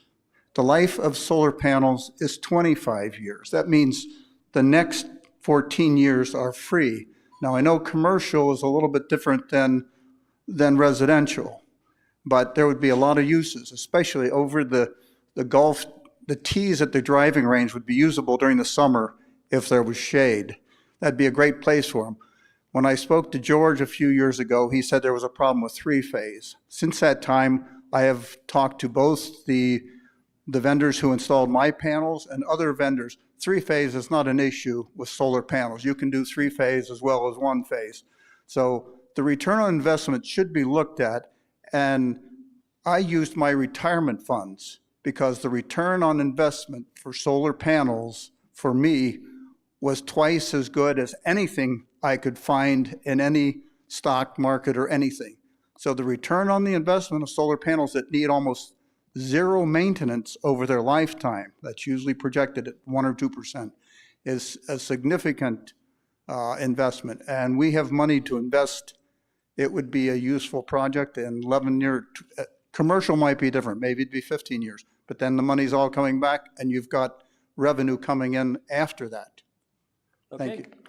We looked at it several years ago, but perhaps it is time to look at it again. We could have the Properties Committee and the B&F Committee look at that. Thank you. Yes, sir. Steve Mulholland, 135359. I had to talk about the R.H. Johnson Pool. This week I swim up there, and the water been lousy, and it's been horrible. Could you define that? What does that mean, lousy? That it wasn't clear. Cloudy is, Okay. really bad, and it could be from the suntan lotion, and I'm suggesting that maybe have some signs around saying, the proper use of suntan lotion around the pool. What type of day did you notice this? What time? What time? Yeah. It was like 10 o'clock, 9 o'clock. In the morning? Okay. Yeah, it was in the morning. It wasn't like in the afternoon. Okay. So, I'm not saying. But a lot of times you could see that maybe it's from the use of oils and all that. But there should be some signs around saying, please, restrict that and that maybe. All right, we're going to have Mr. Boston, our facilities manager, address that. Thank you. Thank you.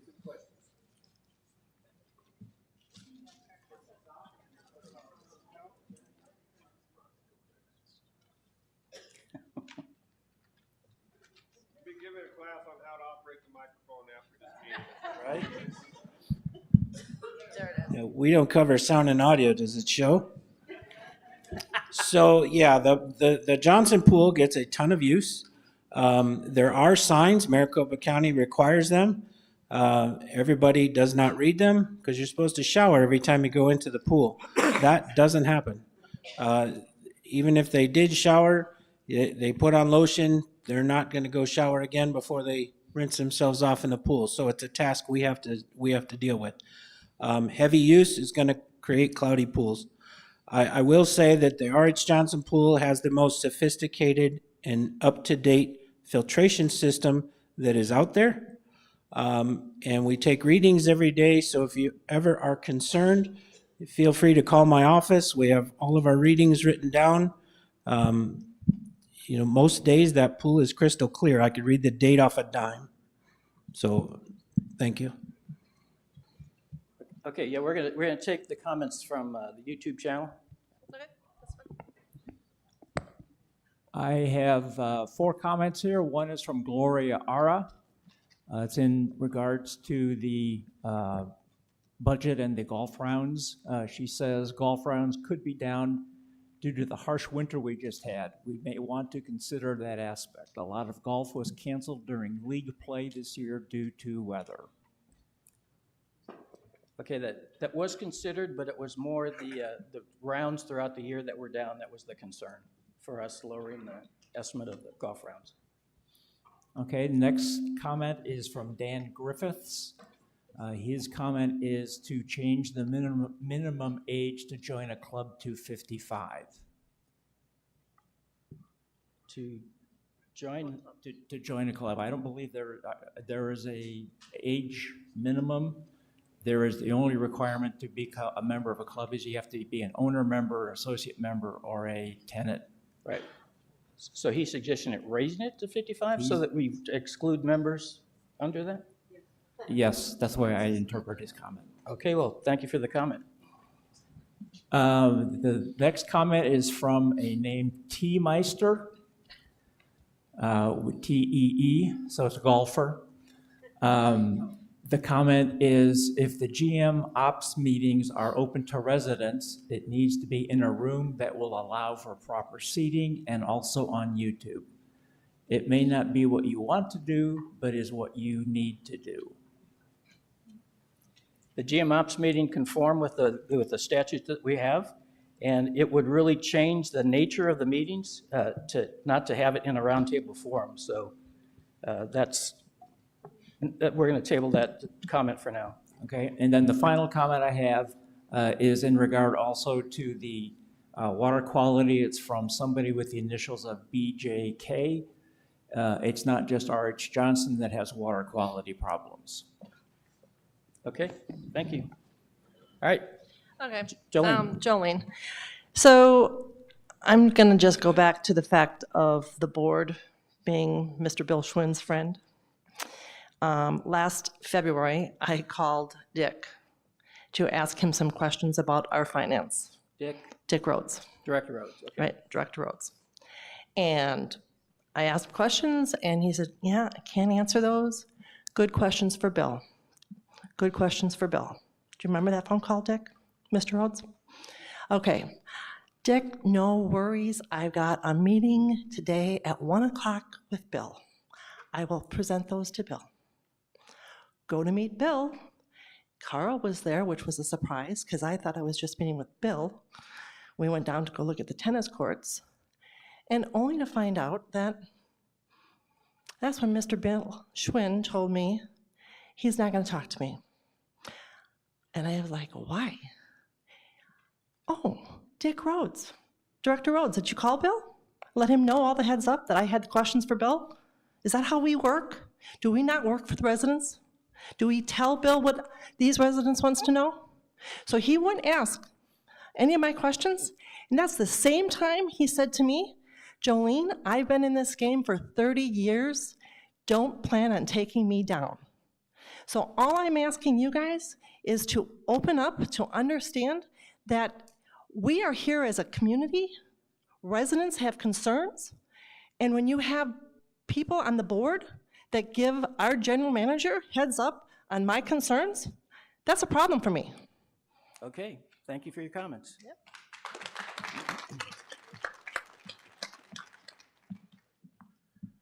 I just want to address the comments Lynn made about me personally. Lynn, at the mid-year meeting, I made comments, and after I was done speaking, and after the meeting concluded, you got in my face, and I said, Lynn, I'll be happy to talk to you. Here's my card. At the torch class, of which I'm very proud to have attended, in questions of the general manager or the board president, I had a question that was whether our reserve fund investments violated our own policy. As Cliff so adroitly stated, our policy says number one is the preservation of capital. If you Google that, it means no investments that risk capital. And that's exactly what we did with our investments. We risked our capital, and in 9 months, we were down $4.5 million. So that was my issue then. In terms of the woman who talked about the store closing, I happen to have a little bit of knowledge. I am an attorney, and I did work for the IRS. The store was operated under a 501c7, and all we had to do was dissolve that and operate that store under 501c4, our umbrella of our association, which is what Pora is doing with their store. Thank you.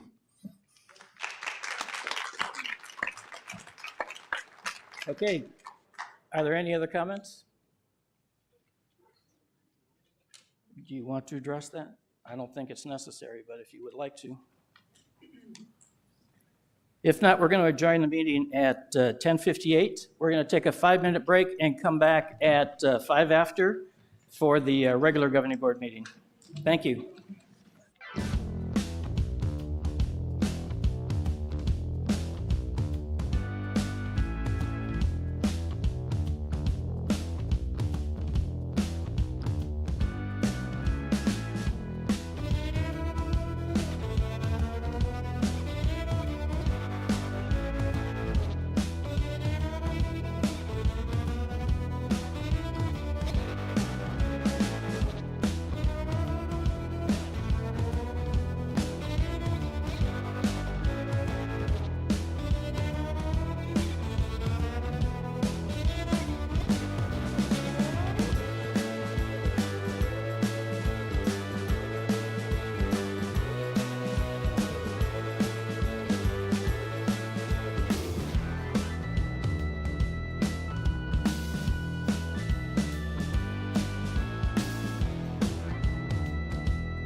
order the June 22nd Governing Board regular meeting, and the meeting is called to order. We still have a quorum, and we're going to go right into the minutes from the May 25th regular Governing Board meeting. Are there any additions or corrections to the minutes? All right, seeing some, they will stand as written. Committee year-end reports. Dick Rhodes, would you lead us off and short and sweet? I will, and thank you very much. First of all, I want to say how much of an honor it was for me to be able to serve as the chairman of the Budget and Finance Committee this year. The Budget and Finance Committee for FY23 is composed of 8 members. 4 of our members were new to the committee last year, and then the 4 were returning from previous years. And all the committee members are your friends and neighbors.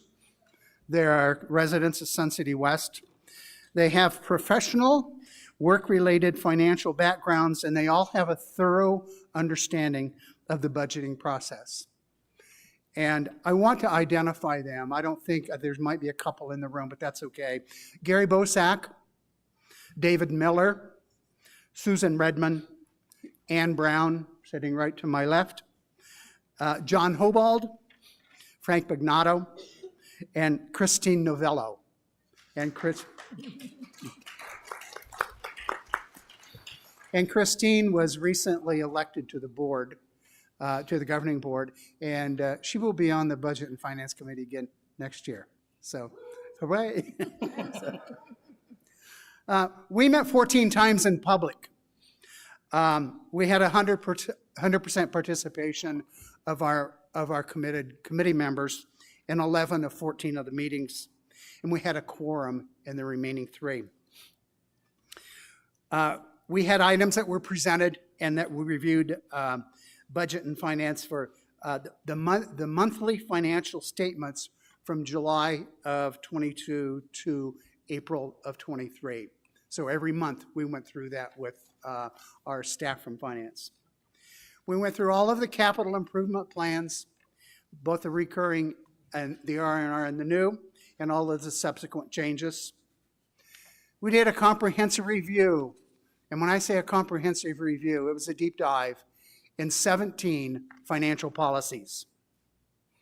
We submitted multiple recommendations to the governing board regarding the FY24 budget, including increased asset preservation fees, adjusting the projected number of APF sales, 2 recommendations regarding the percent of increase in the dues, and then we did an in-depth review of credit card charges and banking fees, and with the projected volume of golf changes. All of those have very significant financial implications to them. We reviewed and accepted the independent audit of our financial records. We conducted a search for a qualified independent audit firm to perform our reviews, and we selected CLA, the company that we had been using. The Budget and Finance Committee also conducted an annual assessment of the performance of Cap Trust, our professional financial investment firm, and validated that they are operating within the guidelines in the goals and the objectives of the provisions of our own policy. So that is the summation. I was told to keep it under 5 minutes, and I think I have. Thank you. Thank you, Director Rhodes. The Properties Committee, Director Rob Davidson. First, I would like to thank Carl Wilhelm and Russ Boston and their staff for assisting the committee during its tenure. Couldn't have done it without you.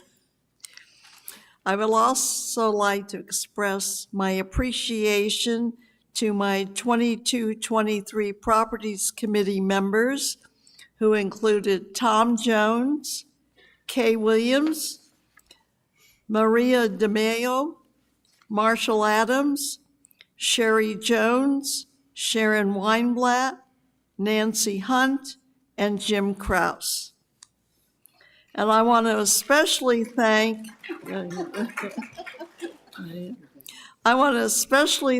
Karen Rupkin for taking the minutes this year and also being a great help to me and the committee. As required, the committee had to review facility policies FAO2 through FA10.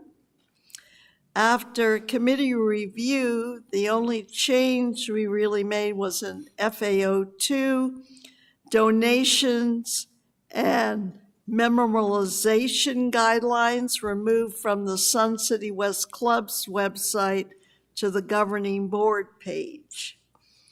The committee began in September with our planning out our October and November facility tours, identifying possible issues requiring maintenance and staff attention. Several projects were delayed. The LED lighting in the social hall is on hold because of complications regarding sound control and lighting dimmability. Money was allocated in the 23-24 budget for design and engineering study. Also considered for future budgeting are new sconce lighting at the R.H. Johnson Social Hall, a permanent Beardsley Park fencing, and a sidewalk along the pickleball courts at Palm Ridge. Due to the rash of catalytic converter thefts, the committee discussed adding parking lot security cameras. Stationary cameras were placed in the staff parking area to provide surveillance as a deterrent. This is an ongoing project, and per Manager Boston's recommendations, more equipment, including a portable parking lot camera, may be added. Future issues include the Beardsley pool sound quality is rather substandard, and they did put in lobby new speakers so the lobby attendants can hear the music, but Carl is working with the sound engineer to correct some of the other issues. Space utilization, the new working group, which was mentioned earlier, was formed by the Charter Clubs Committee to address club track space utilization issues. The working group includes properties and Charter Club Committee members. I appointed Kay Williams and Tom Jones to that working group. It has been my honor as the chair of the Properties Committee for the last 3 years. I thank my fellow board members and the community for their support.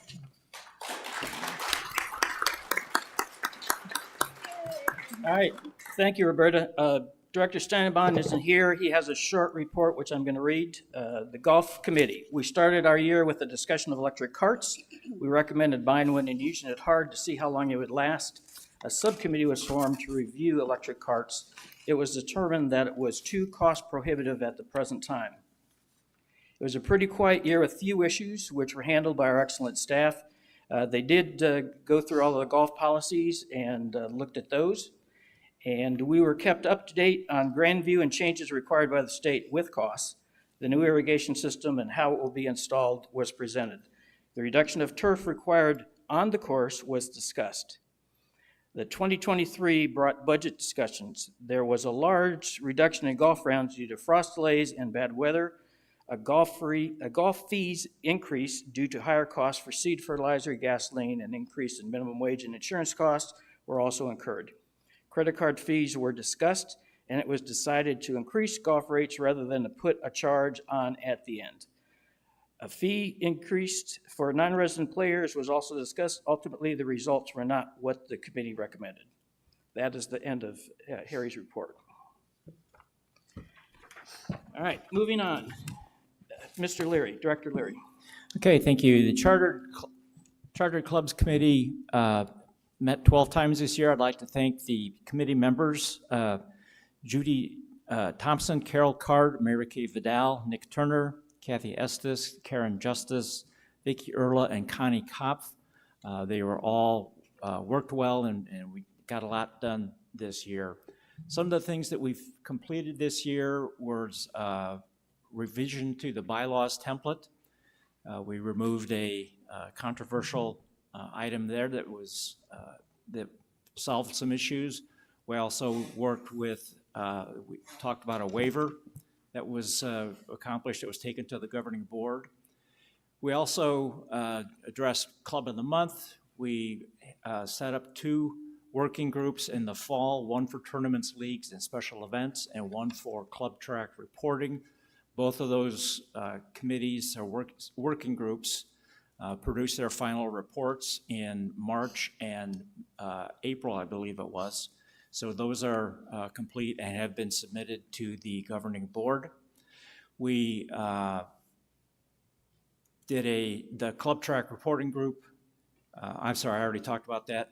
The other working group that we set up was created in April, and it was called the Space Requirements Working Group.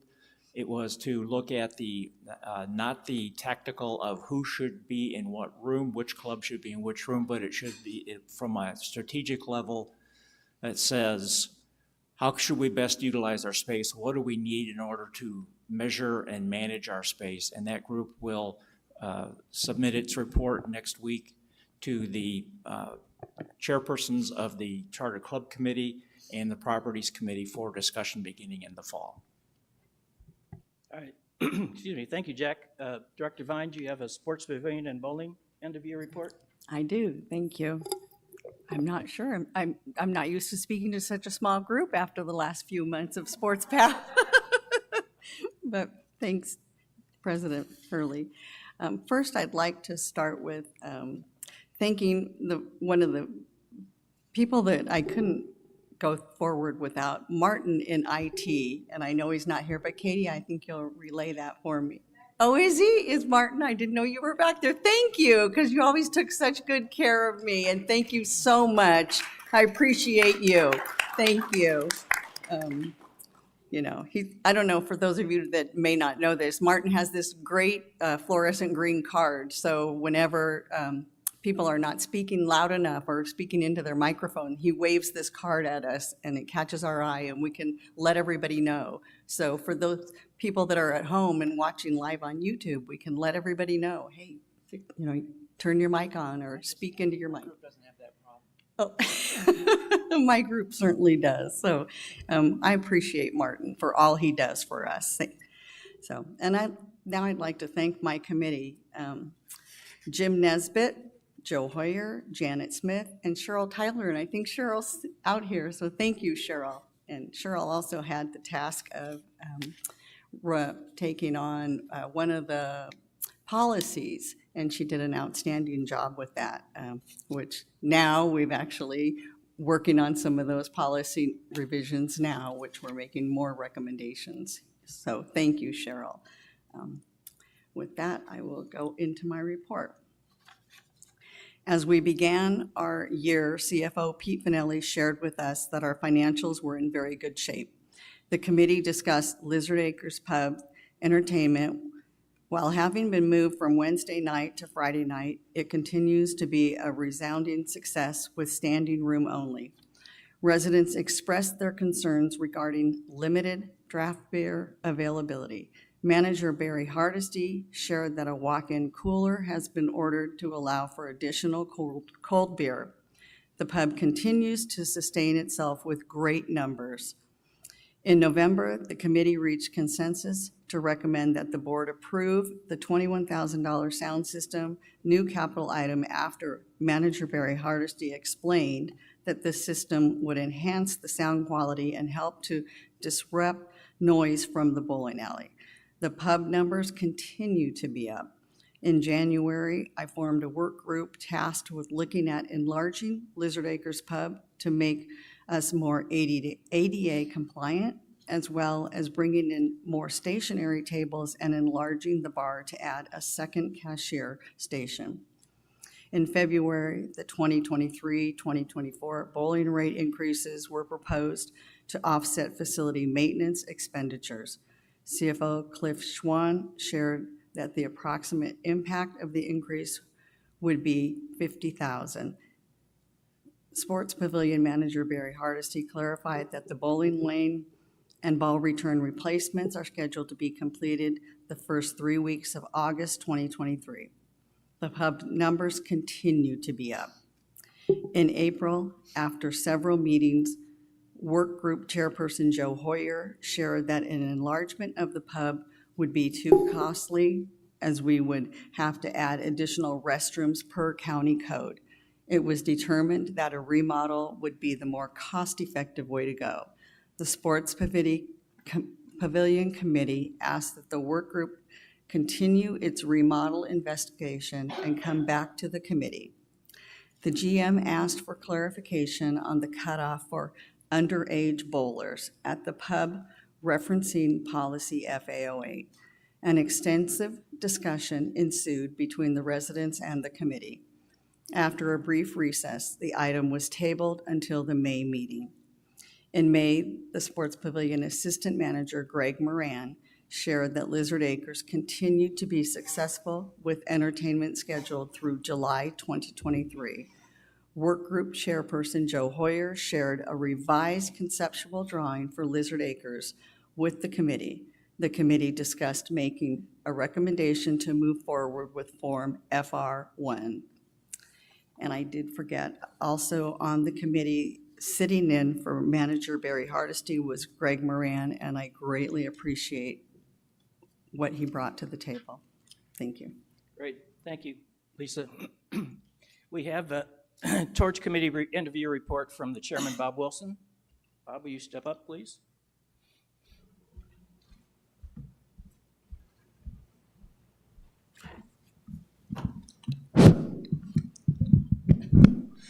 Good morning. Thank you, Mr. President. You've heard about Torch a couple of times during the meeting here, and I'm about here to tell you about it again. For the purposes of the members in the room and online, Torch is a special committee of the governing board that's mandated to provide information on the Sun City West community to members. The committee has been working to provide this since 2011. The name is an acronym, Tapping Our Resources, Citizens, and Heritage. We work to educate our members about the community by holding a 7-session experience that we call the Torch Academy in the spring and fall of each year. With 48 Sun City West members, the Academy does a deep dive into the workings of Sun City West, both in presentations by key managers and tours behind the scenes of the facilities. We also have organizations providing services to Sun City West members present information on their activities and their ability to help Sun City West members. We've graduated 2 Torch classes since last June, and the member participation responses continue to be enthusiastic. The next Torch Academy starts on the 5th of October this fall, after a meet and greet on the 4th, and runs 7 consecutive sessions through on Thursdays, with graduation November 16. The Academy information and format has changed and continues to change each year in order to be current. We are now working to finalize agreed changes arising from participant and committee input for the Fall Torch Academy. For the Fall Academy, the committee has decided to make a change in the information packet provided for each member participant. In the past, we provided a hard copy with agendas, background information, and all the presentations given during the sessions as a reference, as well as an online handbook. For the fall, the hard copy will contain agendas, pages for notes, and background information only. The presentation will be available for download online only in the digital handbook. This will save significant outside printing costs and still provide access to all course information. The Torch Committee would like to thank the Governing Board, Bill Schwind, our General Manager, and the Rec Center staff, with special thanks to Katie O'Grady, who's an integral part, who's in our committee, and community organizations for their continued support and involvement in the Torch Academy. Your efforts allow the Torch Academy to provide a unique educational opportunity for residents of our community and promote volunteerism that is key to providing an excellent experience for all our residents. We look forward to another successful Fall Academy, and as of this morning, 35 out of the 48 positions have already been filled. So with 13 positions left open between now, to be filled between now and October, I would suggest that anyone contemplating joining us go to the admin office and sign up sooner than later. Thank you again. That's my report. All right. Thank you, Bob. Director Leary, do you have a motion to accept the year-end reports? I do, Mr. President. I move to accept the June 2023 end-of-year reports as filed information. All right. Are there any objections? Hearing no objections, they will be accepted as filed. All right, reports. Director Rhodes, you have a filing for the April financial report. I do. The April 2023 financials have been reviewed and accepted by the Budget and Finance Committee, and they have been filed. Okay, thank you. That requires no board action. We're going to move directly to 11.01, motions. Director Vines, you have a couple of motions for us? I do. Thank you, President Hurley.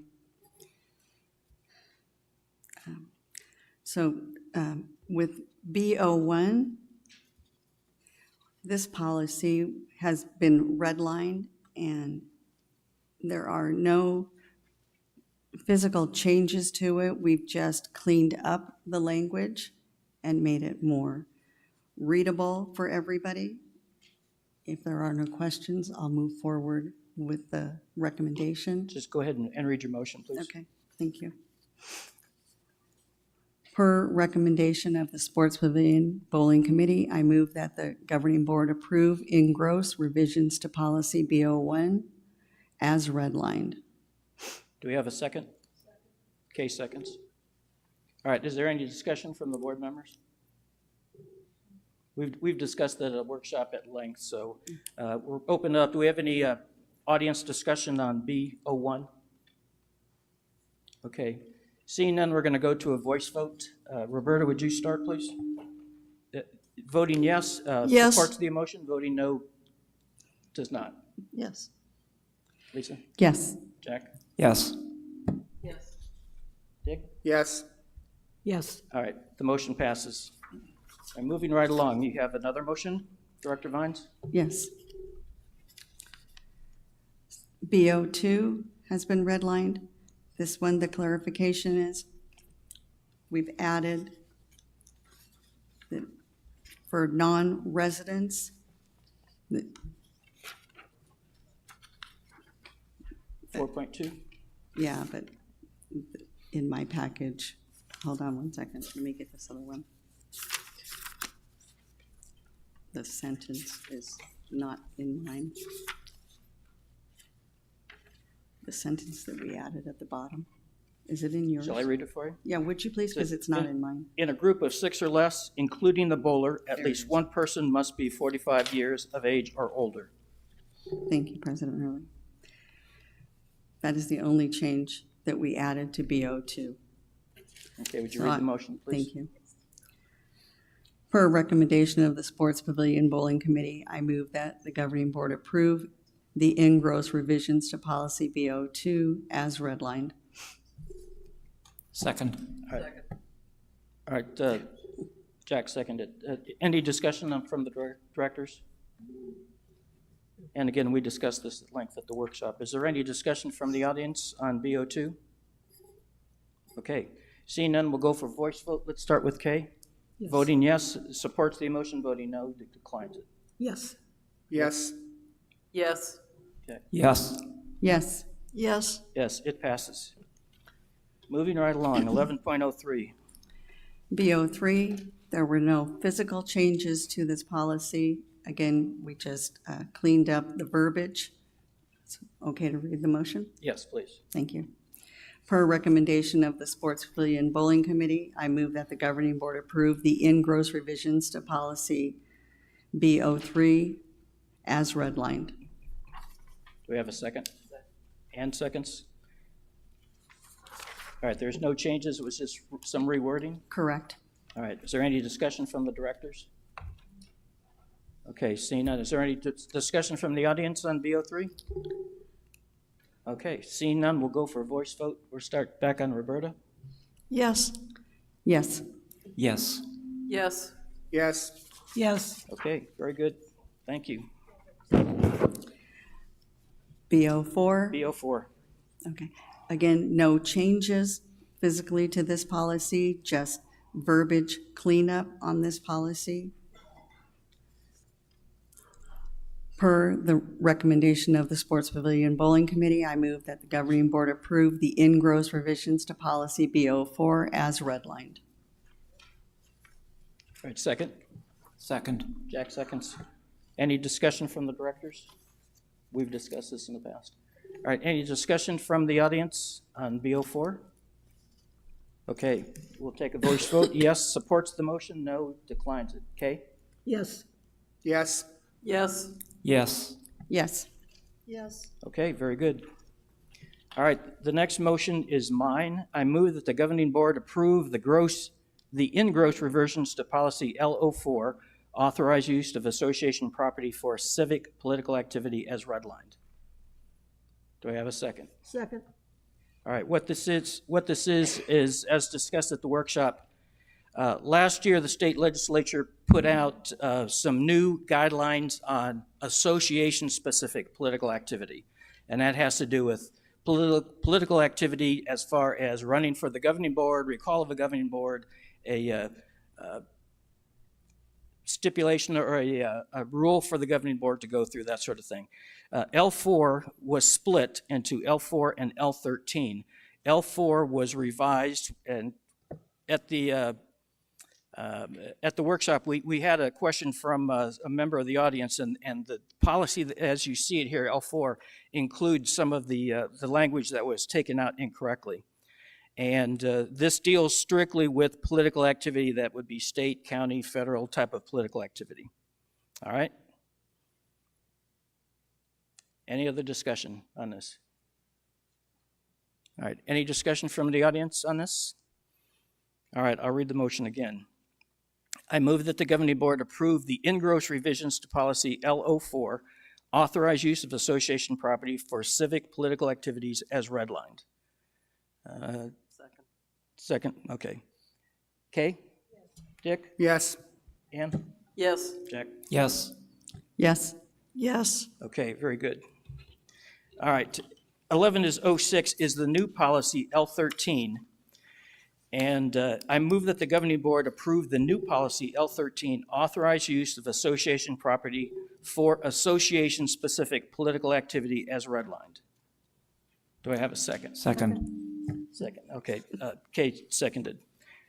This is the policy that was split out, the association-specific political activity. It has been reviewed by our attorney, and he put a comma in. That was his correction, so. Do we have any discussion from the governing board? All right, any discussion from the audience? Okay, I'll read it once again. I move that the governing board approve new policy L13, authorize use of association property for association-specific political activities as redlined. Vote yes supports the motion, votes no. Roberta, we'll start with you. Yes. Yes. Yes. Yes. Yes. Yes. All right, very good, passes. Dick, you have a motion for a facts and finding? I do. I move that the governing board approve the expenditures for each project or expense in the amount that's listed or approved within the operational budget, and authorize the general manager to sign contract, purchase order, and our checks for each project or expense. Do we have a second? Second. And seconds. Dick, will you explain what this does? This is the authority that we're granting to the general manager to authorize payment for our capital expenditures.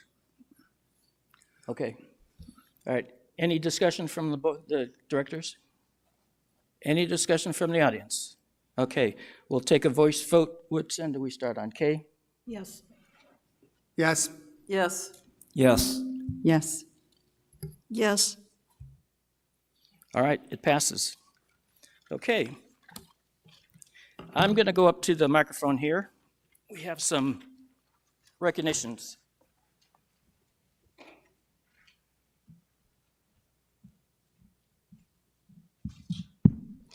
All right, this meeting, although they'll still be officially in office until the 30th, this meeting will conclude the director activities of a couple of our directors who will be going off the force this year. And first, let me recognize Roberta Davidson. I've been involved with Roberta for 4 or 5 years. She was first on one of the property committees that I had, and she's always been really good on property committees, and we appreciate all your work, Roberta. All right, thank you.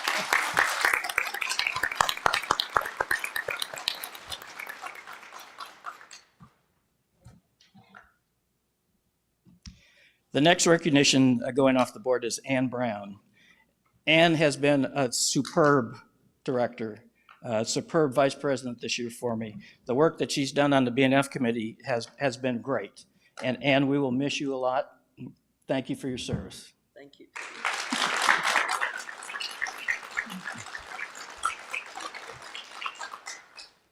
We also have a recognition for Director Heddick. She's not here, but we'll present that to her at an appropriate time. We do want to make a special recognition here because this lady has helped us a lot. This lady does not even live in our community. She lives in a neighboring community, but she spent countless hours helping us as our parliamentarian. And for those of you that don't know, parliamentarians are the people that tell us when we're doing stuff wrong in meetings.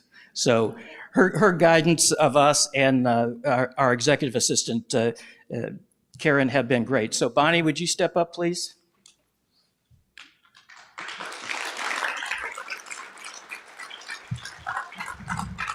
This is in recognition to Bonnie Ellis for her exceptional and dedicated service as the governing board parliamentarian. Thank you. Thank you. But I tell you when you do things right. She does. She does. All right. The next order of business is the governing board director comments, and I'm going to go back to my seat for this. Roberta, we'll start with you. Well, it was said we're not supposed to have an agenda when we get on the board, but I had a special one. I live near the Beardsley Rec Center, and for many years, I moved here in 2010, and it was pretty sad.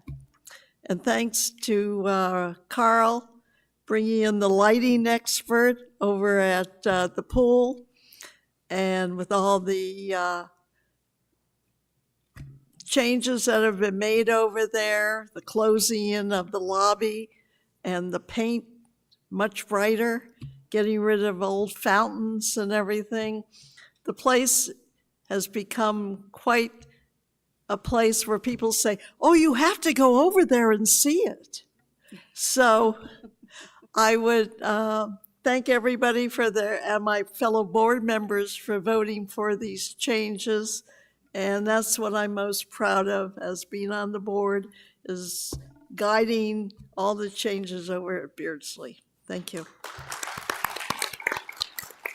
Director Vines? Thank you, President Hurley. Just thank you so much for this year. Last year was extremely rocky, being my first year on the board. And I said many, many times last year, I felt firmly that it had to do with the leadership on the board. And Tim, thank you, because this year, I kept saying at the end of last year when you kept bringing up the code of conduct, and I kept saying, yes, I will vote for the code of conduct, but let's roll into next year, because I think with the change of leadership, we'll see a whole different board, because I think it will be a much more cohesive board. And this year was extremely, it was much more pleasant for me, a much more pleasant experience. And I thank all my board members for making it that. Thank you, Lisa. Thank you, Tim. Director Larry? I would like to say this is my first year on the board. Am I supposed to lean in or out? Go further away. Yeah. This is my first year on the board, so I thank my fellow board members for educating me and helping me to get my feet underneath myself to hopefully get to a place where hopefully I've made an impact. So thank you for that. And I wish the best to Directors Heddick, Robert Davidson, and to Ann Brown. Thank you. I enjoyed working with you, and maybe you'll be back. So thank you. And I look forward to next year as well. Thanks. Director Brown, any parting comments? I just want to say, first of all, thank you to my fellow board members this year, including the ones that aren't here, Director Standenbein, Director Heddick. We've had a good year. As with all the boards, we don't always see eye to eye, but when everything is said and done, we're a cohesive unit, and that's the main thing. And I think we served this year with respect. I've been proud to be on this board very much. I'm going to sound like a broken record because I've said this from the time I got on the board. People need to run for the board. When you only have 3 people run and 3 positions open, you get me. And that wasn't a choice that year. But I've heard a lot of good comments from people today. Don't come on here with any kind of agenda. I didn't. You just need to come on with an open mind, be willing to help set policy and guide our community in a fiscally conservative direction. That's the only thing I said that I was a fiscal conservative, and I still am. But I've had wonderful support from our staff. I've come to interact with many of them, and we have a lot of wonderful, wonderful employees in this community. And I know that it's not always easy to hire the staff. I hear the complaints that are listed in the Independent, and when I occasionally go onto social media, but we've got good people, and they're doing their darndest for us every day, and I appreciate that. I try not to listen to what's said on social media because there's so much stuff out there that is not true. Somebody was just saying the other day that they're now charging credit card fees. No, we did not do that. But if you're listening, if you haven't quit yet because I'm too long-winded, please, please run for the board. Get involved. If you don't run for the board, get on a committee, take the torch classes, do what you need to do to be involved in this community because it's a wonderful place to live. And thank you, President Hurley, for all you've done for us this year. Thank you. Thank you. Director Rhodes? I have to admit that when I came onto the board last year, I did have reservations as well. But I assure you that the experience that I've had this year on the board, and we have had creative tension, but I think that when we sit down and we negotiate and we come up with a negotiated resolution, usually it's better than what we would have really expected. So I think we came out with a really good options this year. I really want to compliment Director Hurley. I think that he is responsible for the guiding us and directing us. I think the articles that you wrote in the paper, I think your whole demeanor on the way that you handle and talk with the board and have confidence in the board is absolutely remarkable. So in addition to my fellow board members, I appreciate that. And the final thing I want to say, and I want to echo what Ann said, run for the board. You know, I was here for 11 years and I started complaining about the board, and my wife told me, put your money where your mouth is. And so it makes no difference. You can stand up here all day long and you can criticize everything that we do, but unless you're part of the solution, it's not going to get any better. Be part of the solution. Be your own person. Don't have somebody else tell you the story. Because it's kind of like that old game boarding house. You start here, and by the time it gets to the other end, it's completely different. Run for the board, run for an office, engage, come to the meetings. I appreciate the fact that you come to the meetings at the end of the year. I would more appreciate it if you came in September and were part of the solution and the creation of the budget. So at that, I leave you my final words is it's an honor for me to be here. I'm humbled to think that you've elected me to be your representative here. And I assure you that I know whose money we're spending, and it's yours. And I want to do the best we can for you.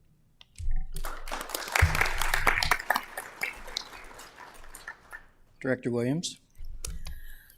It has been a real pleasure to work with this group this year.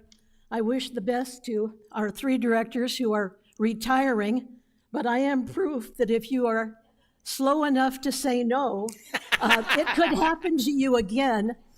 I have the distinction of being non-elected because twice, 2013 to 16, and this year, not enough candidates ran for the board.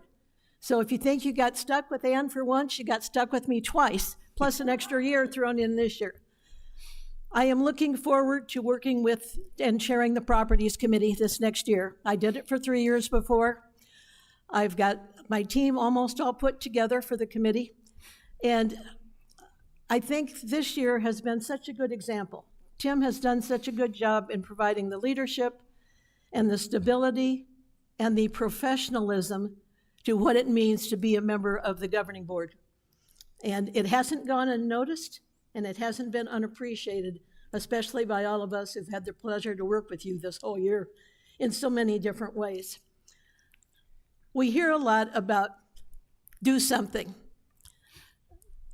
It's not that tough to go online and make that first step. Time passes very quickly. November 1st will be here before all of you who are listening know it. That will be when you can pick up your packet to run for the governing board next year. I would encourage you to do that. I would like nothing better than to see enough candidates that we could go back to having an election. I mean, their bylaws stipulate that if there are 3 qualified candidates, we don't have an election. I'd like to be proud next year to say we didn't have to save $8,000 on an election because we had 7 or 8 people that all wanted the joy of planning the future of Sun City West. So you'll hear a lot about it. You'll hear about it from our standing committee meetings, reminding you it's time.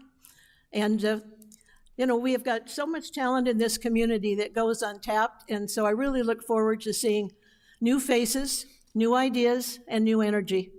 But thanks for the privilege of 3 years and 1 year and 3 more years. I'll try to do a good job for you. Thank you.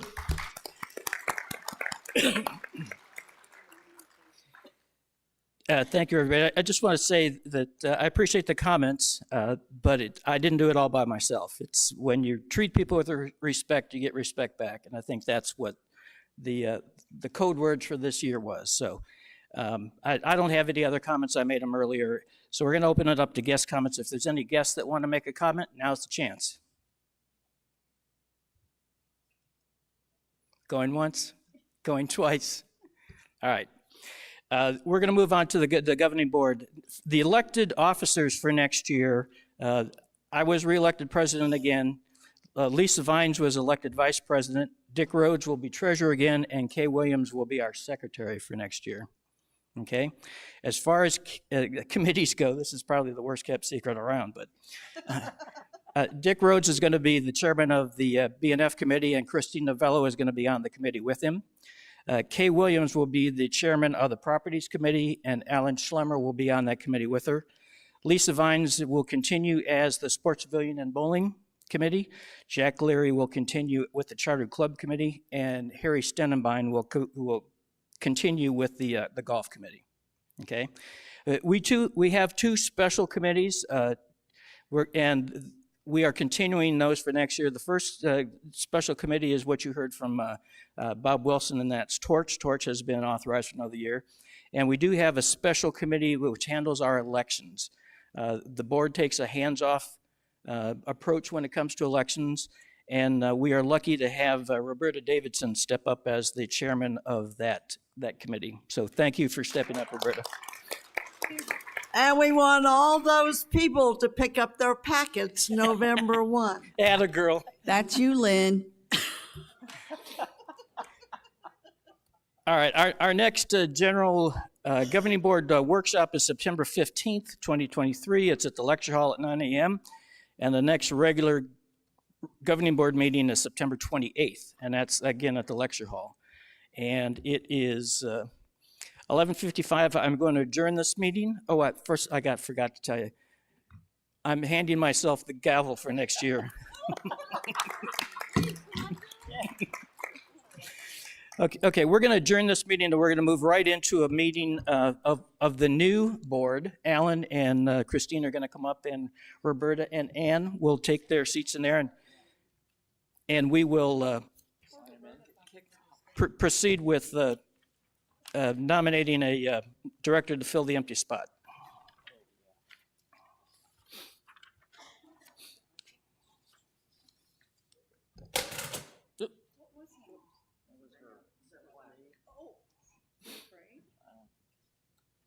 Oh, no, I've still got more opportunities. Hey, Ann, look at your calendar for Tuesday. Okay. We'll talk. Offline.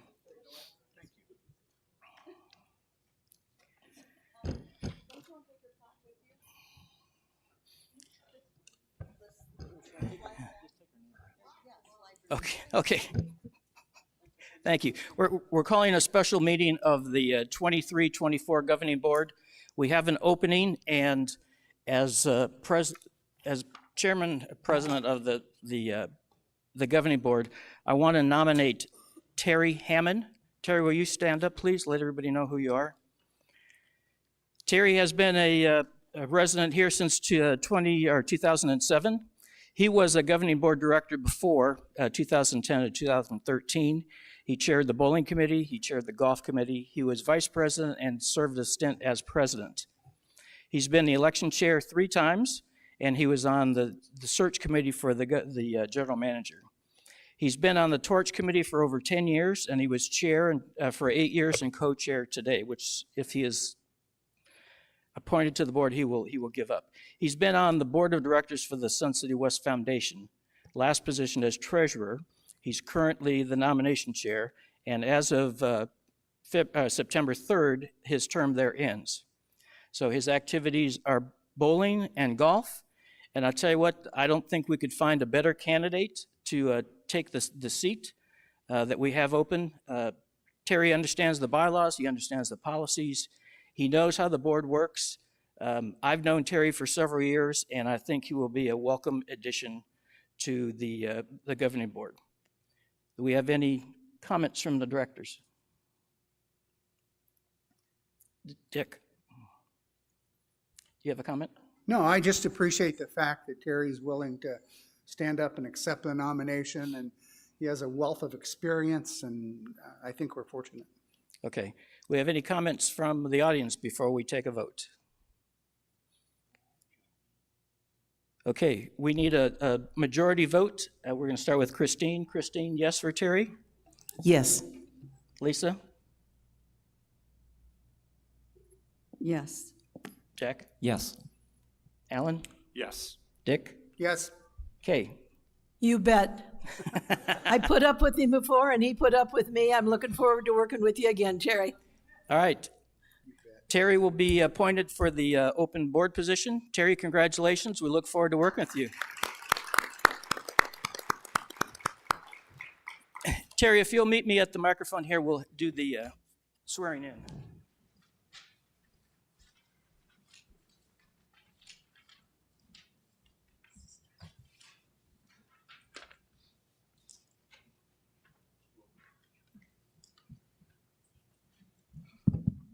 Hey, you take the microphone. Okay. All right. I don't think I need to read this to you, so if you just want to recite the oath, go ahead.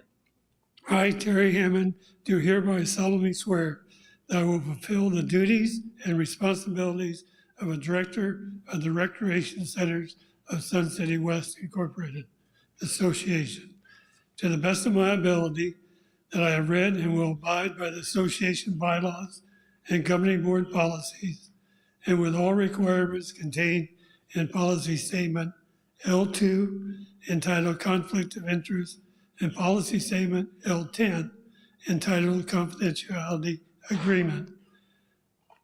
That's it. I'm done. That's right. I will witness his oath, and we will take care of the paperwork back at Karen's office at your convenience. Okay? All right. Thank you, Terry. Yep.